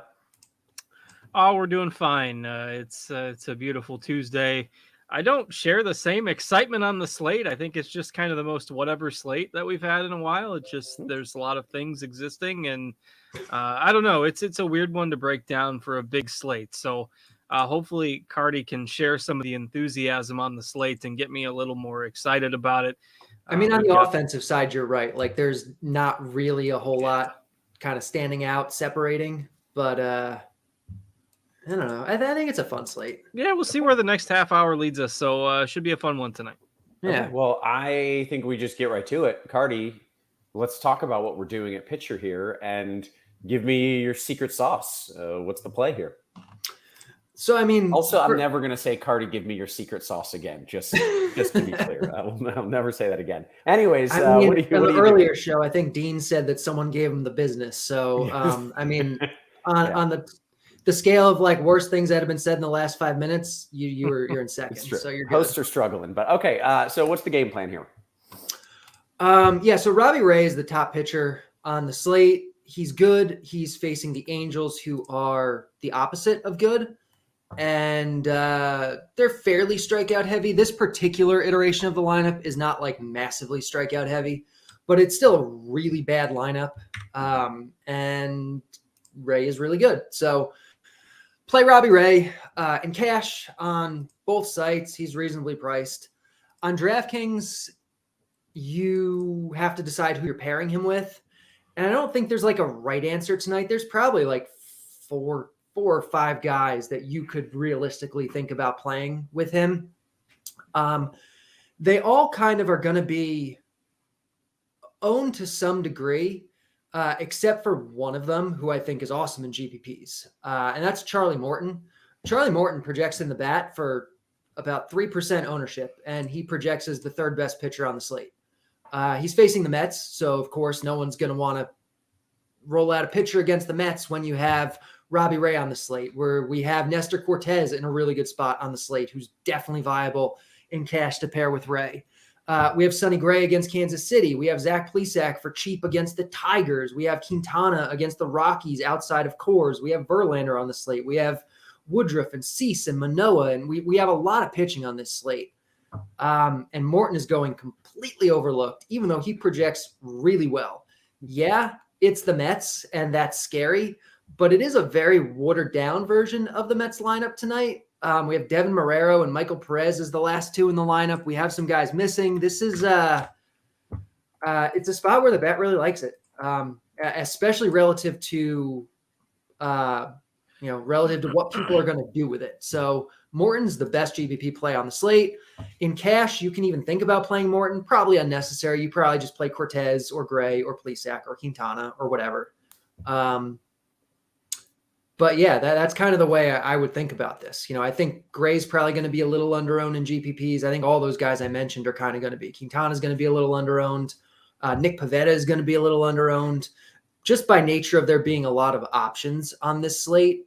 So yeah, I think they all project well today. We have like 10 guys projecting for 17 or more DraftKings points, which there's a lot of slates where we have 1 or 2 or none. Right. Is there any viability to Morton and someone other than Robbie Ray, or is Robbie Ray going to be in basically 100% of what you're doing? I mean, once you have Morton, you're pretty much really different already. Sure. So like you can play him with Ray. Okay. How about 2 of the other guys then? Is there any scenario in GPPs where you could see fading Ray? Is his ownership going to be fully insane? I don't know about. Yeah, Robbie Ray is going to be overowned on this slate probably. You can get away with it depending on what else you're doing, but he is probably going to be overowned. Okay, well, let's talk to Cards about what he plans on doing with Robbie Ray, who's got the rainbow. Everybody loves him. He's got all the conviction tags up there. So what are you doing at pitcher, Cards? Yeah, I mean, I think Ray is the top option, and part of that is because I just don't like Cortez that much tonight. The Yankees have been slumping, and Cortez has struggled a bit over the last couple months, and they usually don't extend him too much. Tried to extend him a little bit in the last outing because he was pitching well, and then he got hit hard, I think, when he came back out for the 6th. So that's not going to make them want to extend him. The matchup is good, but with the Yankees slumping so bad, I think they're going to start like treating some of these like playoff type games, try to stop that slide, try to stop the chirping from the fans and the Houston fans and all that stuff. So, I mean, Cortez is 10-4 on FanDuel. I just really don't like him as much as I do Ray, even though Ray's ownership would be a little higher. I mean, Ray's strikeout prop is like 2 full Ks higher. So it's not that I absolutely think you have to roster Ray because he is going to be popular. I just don't really like Cortez. And I'm not playing Zach Plesac, even though he's facing the Tigers.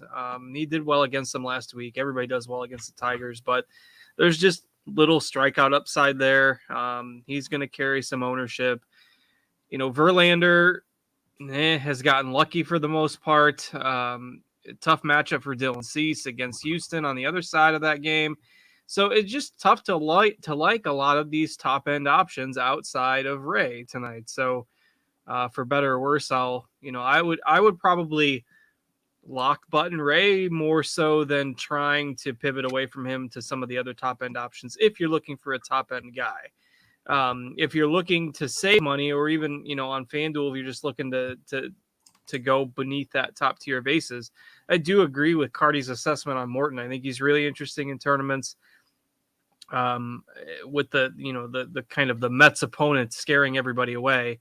And plus with the lack of other appeal to some of the top end options, I don't mind saving a little bit of money. Sonny Gray, Quintana could be options in there. It's risky, but my favorite is probably Pivetta. He's been terrible, but the Pirates aren't very good offensively. They've got some pop now, but they're also striking out more. So it makes it a more of a risk reward approach with Pivetta, which I do think is okay for GPPs. But otherwise, Ray, agree on Morton. And then, you can sprinkle in a Quintana, Sonny Gray if you want. But my favorite pivot would be Pivetta in tournaments. But, it's just not a slate where we've got other good pitchers that we didn't even really mention. I mean, Manoah's pitching tonight, but he's kind of tailed off a bit. He doesn't strike out a ton of guys. Woodruff's pitching tonight, and he would normally be considered near the top, but he has to face the Dodgers. So there's a lot of good pitchers. There's just not a lot of guys that feel great to roster, and that's, some of them are facing good offenses, and that's going to become an issue when we go to talk about the offenses too. So that's where I get it's just kind of a jumbled up slate. But Ray, Gray, Quintana, Pivetta, those are the guys I probably have the most exposure to. Morton as well. Okay, excellent. Derek in the chat said, hey, everybody hit the like button. And I agree. Derek is right. Everybody hit the like button. Let's talk about some of these stacks cards. I know you don't love it. And it seems like it's because some of the better stacks are going against some of the better pitchers. So what are you planning on doing? Yeah, I wish I had a great answer to that question. I think, you kind of got to find a couple of offenses that you feel good about and just decide to take an overweight stance.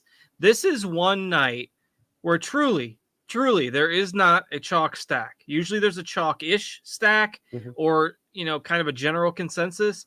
If you look on FanDuel right now, our 9 highest owned batters are from 9 different teams. Wow. So I don't think I've ever seen that.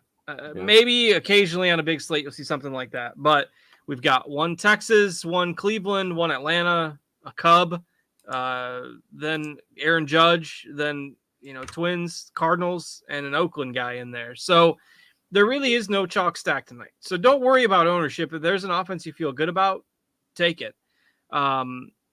There's a lot of interest in the Cubs against Corbin. I get it. Corbin gets blown up occasionally. I mean, there's 2 starts in the last month and a half. He hasn't made it out of the first inning. When he's bad, he's really bad. But his overall, he's not as bad as his overall surface numbers would indicate. If you look deeper at the data, he's not good. But it's not good enough to where I want to play the Cubs when other people are interested in the Cubs. I mean, they're still the Cubs. So that's not going to be the team that I feel super comfortable with. Cleveland, I think, makes a lot of sense, but again, not the most exciting offense to roster generally. So I'm going to go with maybe some of these higher end offenses that are facing slightly better pitching. Against Dean Kramer's splits, Toronto matches up really well. I think they're probably my number 1. I do like the Cardinals a good bit tonight. And I think the right-handed power for Seattle is somewhat interesting. Maybe throw Minnesota in that top 5 too. So loosely my exposure, Toronto, St. Louis, Seattle, Minnesota. Those are a few of my top ones. Okay. Carty, let's talk stacks first. How much whiskey is in the Coke that you just drank? 8? Yes. A glass of water. What? No. Hold that back up. Was that water? Oh, okay. I don't know. It keeps weird in the background and look dark. All right, never mind. You sipped it and made a face, and I was like, oh man, that's kind of your potent one. Okay. Anyways, what are your favorite stacks here? I'm totally with cards that the Cubs are going to be the most overowned team on this slate. Not that anyone's going to be super chalky, but the Cubs do project as the highest owned, and they only project as I think the 4th or 5th best team on this slate. So I don't have a lot of Cubs interest. In cash, a couple pieces here and there, maybe, but I think as a stack, there's a bunch of teams better. There's a bunch of teams that are the same. There's just no reason to play them at their ownership, even though it's not going to be outlandish. Right. The Braves are also going to be pretty high owned, and they are the top team on the slate. Probably a little overowned, but if you want to play some Braves, I much prefer them to the Cubs. In terms of stuff that's going to go a little more overlooked, the Red Sox, the Mariners, the Astros, those are the teams that I kind of like the most here. But it's the kind of slate where there's a lot of parity. Half the slate is viable in GPPs. You got a favorite? I'll say the Red Sox. Okay. All right. Well, let's go position by position here. Already somebody in the YouTube chat is complaining that we're moving too slow, even though we still have more than enough time. Let's go ahead and lead things off with a little catcher talk. And Carty, you can get it started. All right, catcher. So catcher, as usual, kind of sucks today. Wilson Contreras is going to pick up ownership because he's against Corbin. But like Card said, like Corbin's not as terrible as everyone thinks he is. Contreras is very expensive, especially on DraftKings where you have to play a catcher. I just don't think you have to get up to Contreras. I think you can save a little bit of money on Sean Murphy. The A's are a bad offense, but they're getting a bit of a park upgrade. They're facing Arihara, who is perhaps the worst pitcher in Major League Baseball. He's real bad. So Murphy against Arihara, I think you can also punt it with their other catcher at 2K, Shea Langoliers. Bare minimum on DraftKings. The matchup's great. I think he's the way you go in cash just to be able to spend on other stuff because none of the catchers are that good. You can play guys in your stacks. You can play Darno in your Atlanta stacks, which I really like at his price and that kind of thing. But I mean, there's really not a whole lot to love here. Okay. Cards? Yeah, I agree with those plays. I do think Kirk is fine, particularly on Fanduel where he's 2,800. Obviously, you don't need a catcher, but I think he's okay. More contrarian Toronto bat there if you're interested in that. Jonah Heim is hitting 5th for Texas. I think he's okay as well. And the two Braves guys I think are in play. William Contreras. The Mets and the Braves have a little feud going on, and everyone's making a big deal about Edwin Diaz and his entry music for the Mets. And William Contreras hit a home run off the Mets last night, and the Braves trolled them and played the song after Contreras hit the home run. So that's so good. The Braves so and the Mets. I don't think that was actually a troll. Like apparently they do that every time he hits a home run anyway. Oh, really? Everyone thought that's what was happening. Yeah. Oh, well, that makes it less exciting. Yeah, that was way less fun. That's way less fun than the tweet I saw earlier. I'm just going to pretend that it was. The Braves get a downgrade now. I was really excited about that. All right. That's it for catcher. Okay. Take me to first base.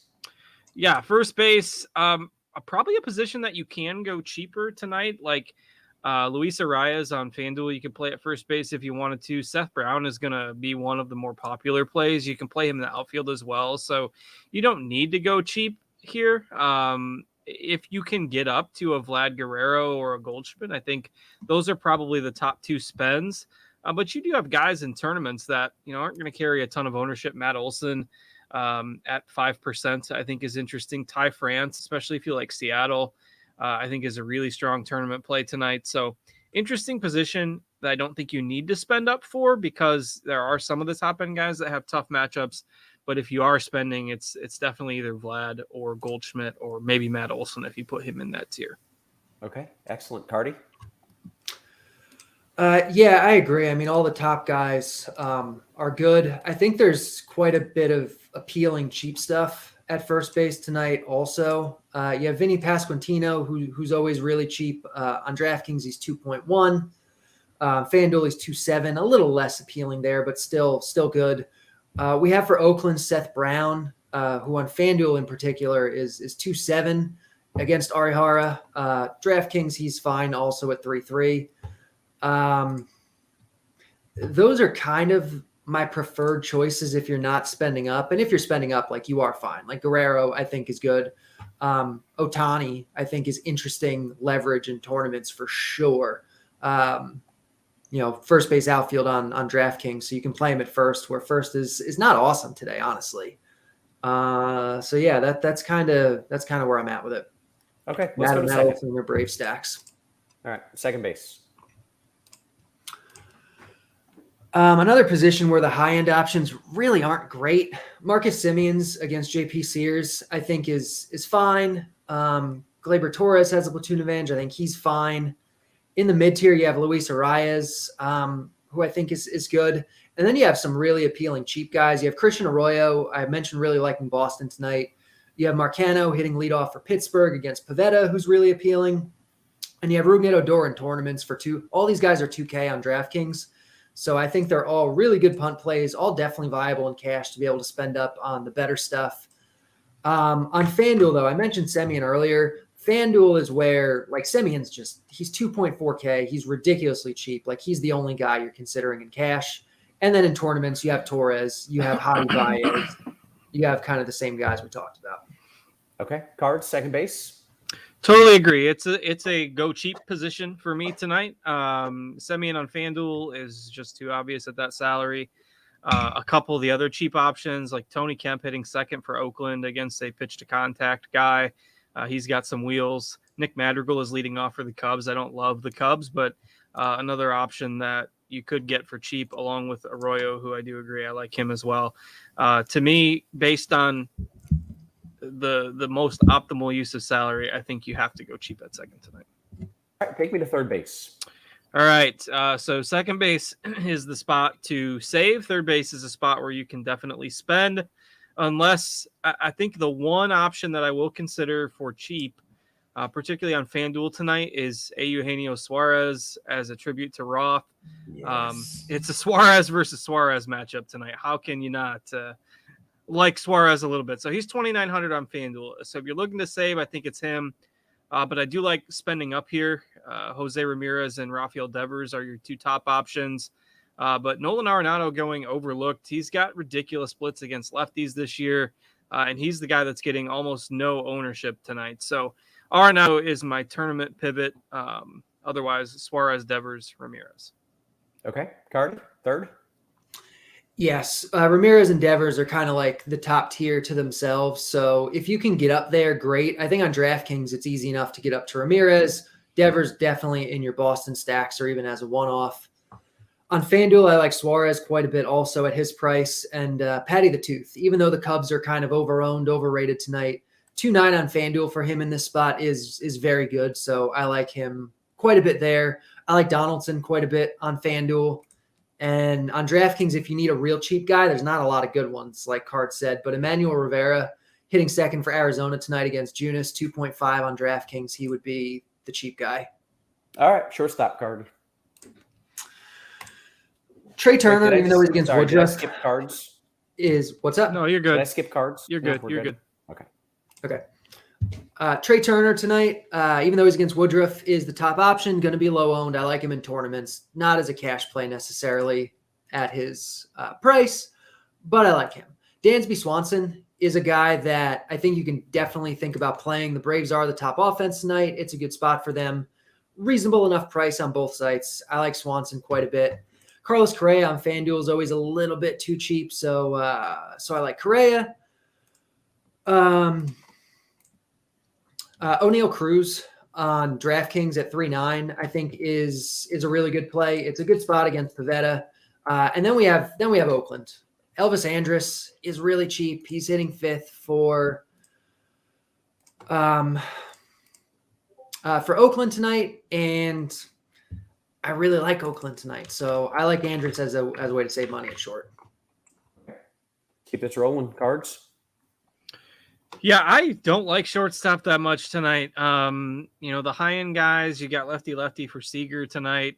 Carty mentioned Trey Turner as still the top option. He's got a tough matchup too. So, there's a thing I think you need to prioritize here. Probably the last lineup spot I'm filling in.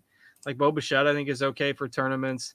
The Cleveland guys, like Jimenez and Rosario, are both shortstop eligible on FanDuel. They're going to be the most popular, but even those guys, we have sub 10%. And I think I'd probably play Correa on FanDuel above both of them. If you want to differentiate your Atlanta stacks, Grissom is hitting seventh tonight. And, everybody obviously who's stacking the Braves is going to want to play Swanson at short. I don't mind throwing Grissom in there as a kind of a pivot to differentiate your Atlanta stack a little bit if you are stacking the Braves. Otherwise, I don't have much to add at short. All right, take me to the outfield. All right, so definitely a position where you've got more options. If we look at this from a FanDuel lens, and I'll let Carty kind of cover some of the DK plays, you've got Seiya Suzuki hitting cleanup for the Cubs will probably be the most popular sub 3K player, either him or Reyes, one of those Cubs guys. Seth Brown, we mentioned earlier. Tyler O'Neill broke out of an 0 for 14 over the weekend with a home run. He's facing a lefty. He tends to be very streaky, O'Neill does, so I think he's fine in tournaments on both sites. Acuna at 3,900 on FanDuel. Judge is still pretty expensive, and they did talk at the end of the last show about maybe this is the time to target the Yankees, and I think it's an interesting angle. Like, Springs isn't bad by any means, and the last time we've seen the Yankees with a team total this low has been a while, but one of these nights they're going to pop off at low ownership. So if you want the contrarian Yankees power bats outside of Judge, he'll be popular, but I think they're interesting. I like the Toronto outfield as well. Springer leading off, he's back. Gurriel hitting third, Teoscar hitting sixth. All those righty bats against Kramer's splits, who he's really struggled against righties. So the Toronto guys will be a priority for me, certainly in tournaments. Okay, Carty? Yeah, Acuna's probably the top guy. He's really good, especially on FanDuel, pretty reasonably priced. I like the Seattle bats a lot. Rodriguez, Haniger, even Winker on FanDuel is always underpriced. So even though it's lefty-lefty there, I'm fine with Winker. I like Tommy Pham quite a bit on FanDuel and in stacks because I like Boston a lot tonight. I like Verdugo. Franmil Reyes, one of the few Cubs that I think is good tonight. Maybe not even that over-owned, so I like Franmil quite a bit. And he's one of the guys who actually has power to really put up a GPP winning score. So I like him. I like Marcano, again, leading off for Pittsburgh, second base, or you can play him in the outfield on DK. And Tyler O'Neill too is a really good home run bet tonight. Okay, Carty, I want to start with this question because this is very bat-esque. GD says, Mike Easterbrook, an extreme pitcher's ump, is behind the plate in Atlanta. Are they still a good stack given their overall K rate? Yeah, so I mean, that's part of the reason why the bat likes Morton is because he is one of the better pitchers umpires in baseball. The Braves are still a really good offense tonight. It hurts them. You'd rather they have an extreme hitters umpire, but it's not going to completely change their whole complexion. They're still one of the better offenses. Okay. All right. Let's see. Let's go to Beaner. He says, you guys like Milwaukee cards? You like Milwaukee?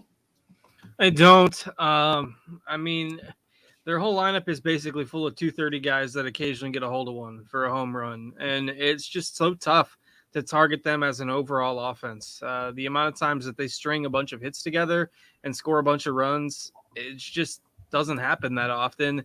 And they've really struggled since the Hader trade. The team looks flat.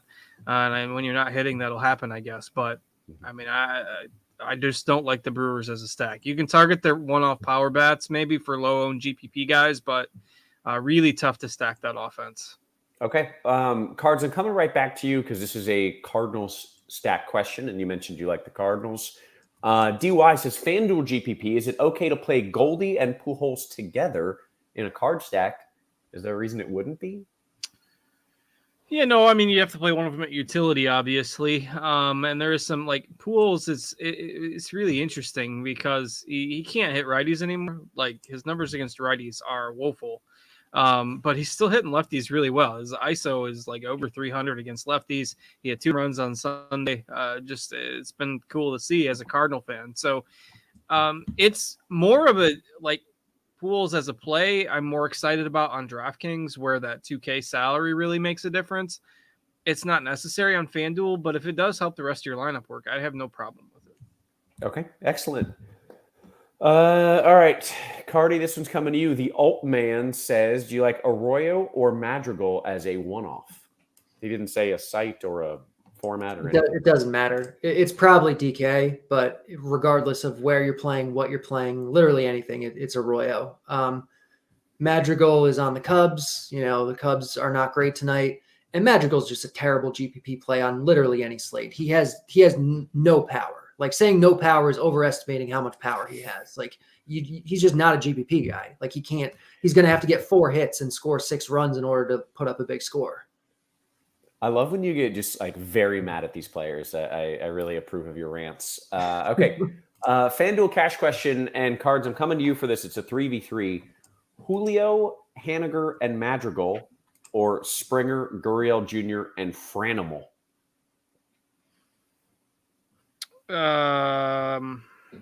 Well, it's the second one by a mile in tournaments, but in cash games, I wouldn't be surprised if the first one grades out a little better. But I like the second one better. Okay. All right. Great. FanDuel Cash, Carty. You want Bichette and Franmil or Correa and Reynolds? Say that again. Do you prefer Bichette and Franmil? This is FanDuel Cash. Bichette and Franmil or Correa and Reynolds? Probably Correa Reynolds. Okay. Let's see here. This is another bat-esque question. So, Carty, I'm coming to you. Does the park in Pittsburgh keep Boston in check? Yeah, it is definitely a big park downgrade for them, but it's a good matchup otherwise. They project well. The park's accounted for. I like Boston quite a bit anyway. Okay. All right. Great. FanDuel single entry cards. Do you like E. Rivera and J. Ram or E. Suarez, my boy, and Haniger? Give me the Mariners. All right. Going to jump on into the YouTube briefly. QQ cards, Seattle, Oakland, Zona mini stack. I don't know if he's asking which of those three or if he's trying to play some pieces. You can use all three of them together. What was the Seattle, Oakland, and whom? And Arizona. I would probably rank them Seattle, Oakland, Arizona in that order, if that helps. Great. Okay. Let's see. Carty, you keeping Martinez in that Boston stack? Fred asks. You can, but I probably leave him out, especially on FanDuel where you can only play 4. Like I probably just play the top 4 guys. On DK, I probably prefer throwing Arroyo in there. He's 2K and he's 9th, so you get the wraparound effect. And he fills a pretty crappy position, so I probably prefer doing that instead. Okay, L says, can we quickly summarize starting pitchers as fast as possible? Carty, go for it. Ray's the top guy on the slate, play him in cash, probably over-owned in GPPs. Then there's like 10 other guys that are good. Charlie Morton's going to be under-owned. Sonny Gray, Nestor Cortez, Zach Plesac. Like there's a bunch of guys. Quintana, there's a bunch of guys that you can play in GPPs. Excellent. Okay, let's see. Cards, FanDuel single entry GPP. How would you rank Marcano, Arroyo, Grisham? I've already got Cruz at short. Grisham, like Grissom or Grisham? I'm sorry, yes. Grissom. Yeah. Okay, now Grissom, I think. Yeah. I'm going to need those options again. Marcano, Arroyo, Grissom. Arroyo, Grissom, Marcano. Yep. Okay, excellent. All right. Any home run picks? Cards you feel strongly about anybody? I do like the right-handed bats for the Cardinals tonight. They always hit lefties pretty well. They hit Kyle Freeland really well just a week ago when they saw him, and they scored a bunch of runs. I think he gave up 6 runs and 10 hits in like 5 innings. So all the right-handed bats for the Cardinals, O'Neill, Goldschmidt, even Pujols, I think is a reasonable home run bet. I'll be a homer tonight. Nice. Okay, Carty, anything you want to add there or not really? Otani in tournaments. He has one of the best chances of hitting a home run. You get the leverage, no ownership. Otani's great. Great. Okay. Aside says better stack in FanDuel single entry. Carty, I'm coming to you because I know where STL stands on this. Cards versus Twins. I don't really love either one tonight, honestly. They're both kind of right at the bottom of what I would call viable. I would probably go Cards first.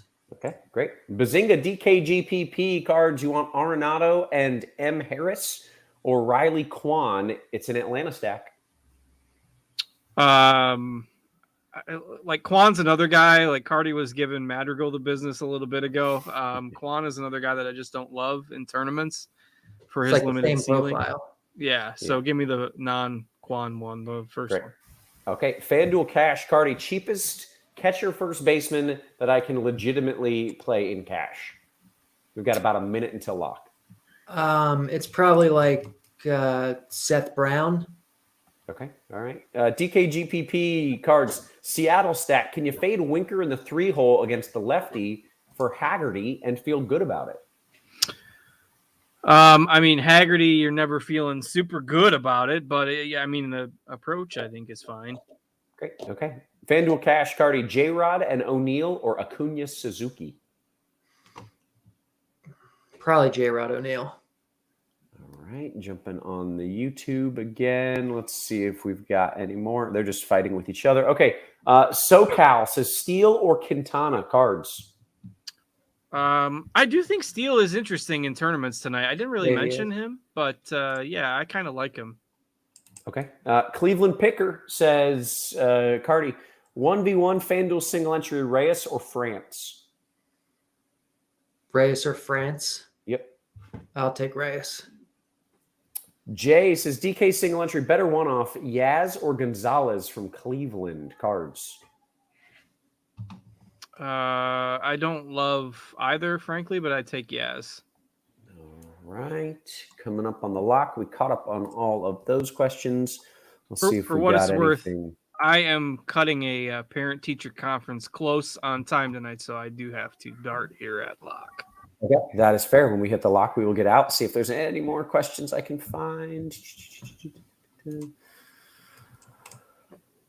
No, I think we're doing good here. I think, and actually, as I really read the YouTube chat, people were being nice to one another. They were not fighting, so I take it back. There's just a lot of back and forth. I assumed they were fighting. That's what they usually do over there. We have hit the lock, gentlemen, and we're going to get out of here. So for Cards and for Carty and for our wonderful production crew, always working hard behind the scenes, guys, we appreciate you. We love you. And we will catch you tomorrow. You have been crunched.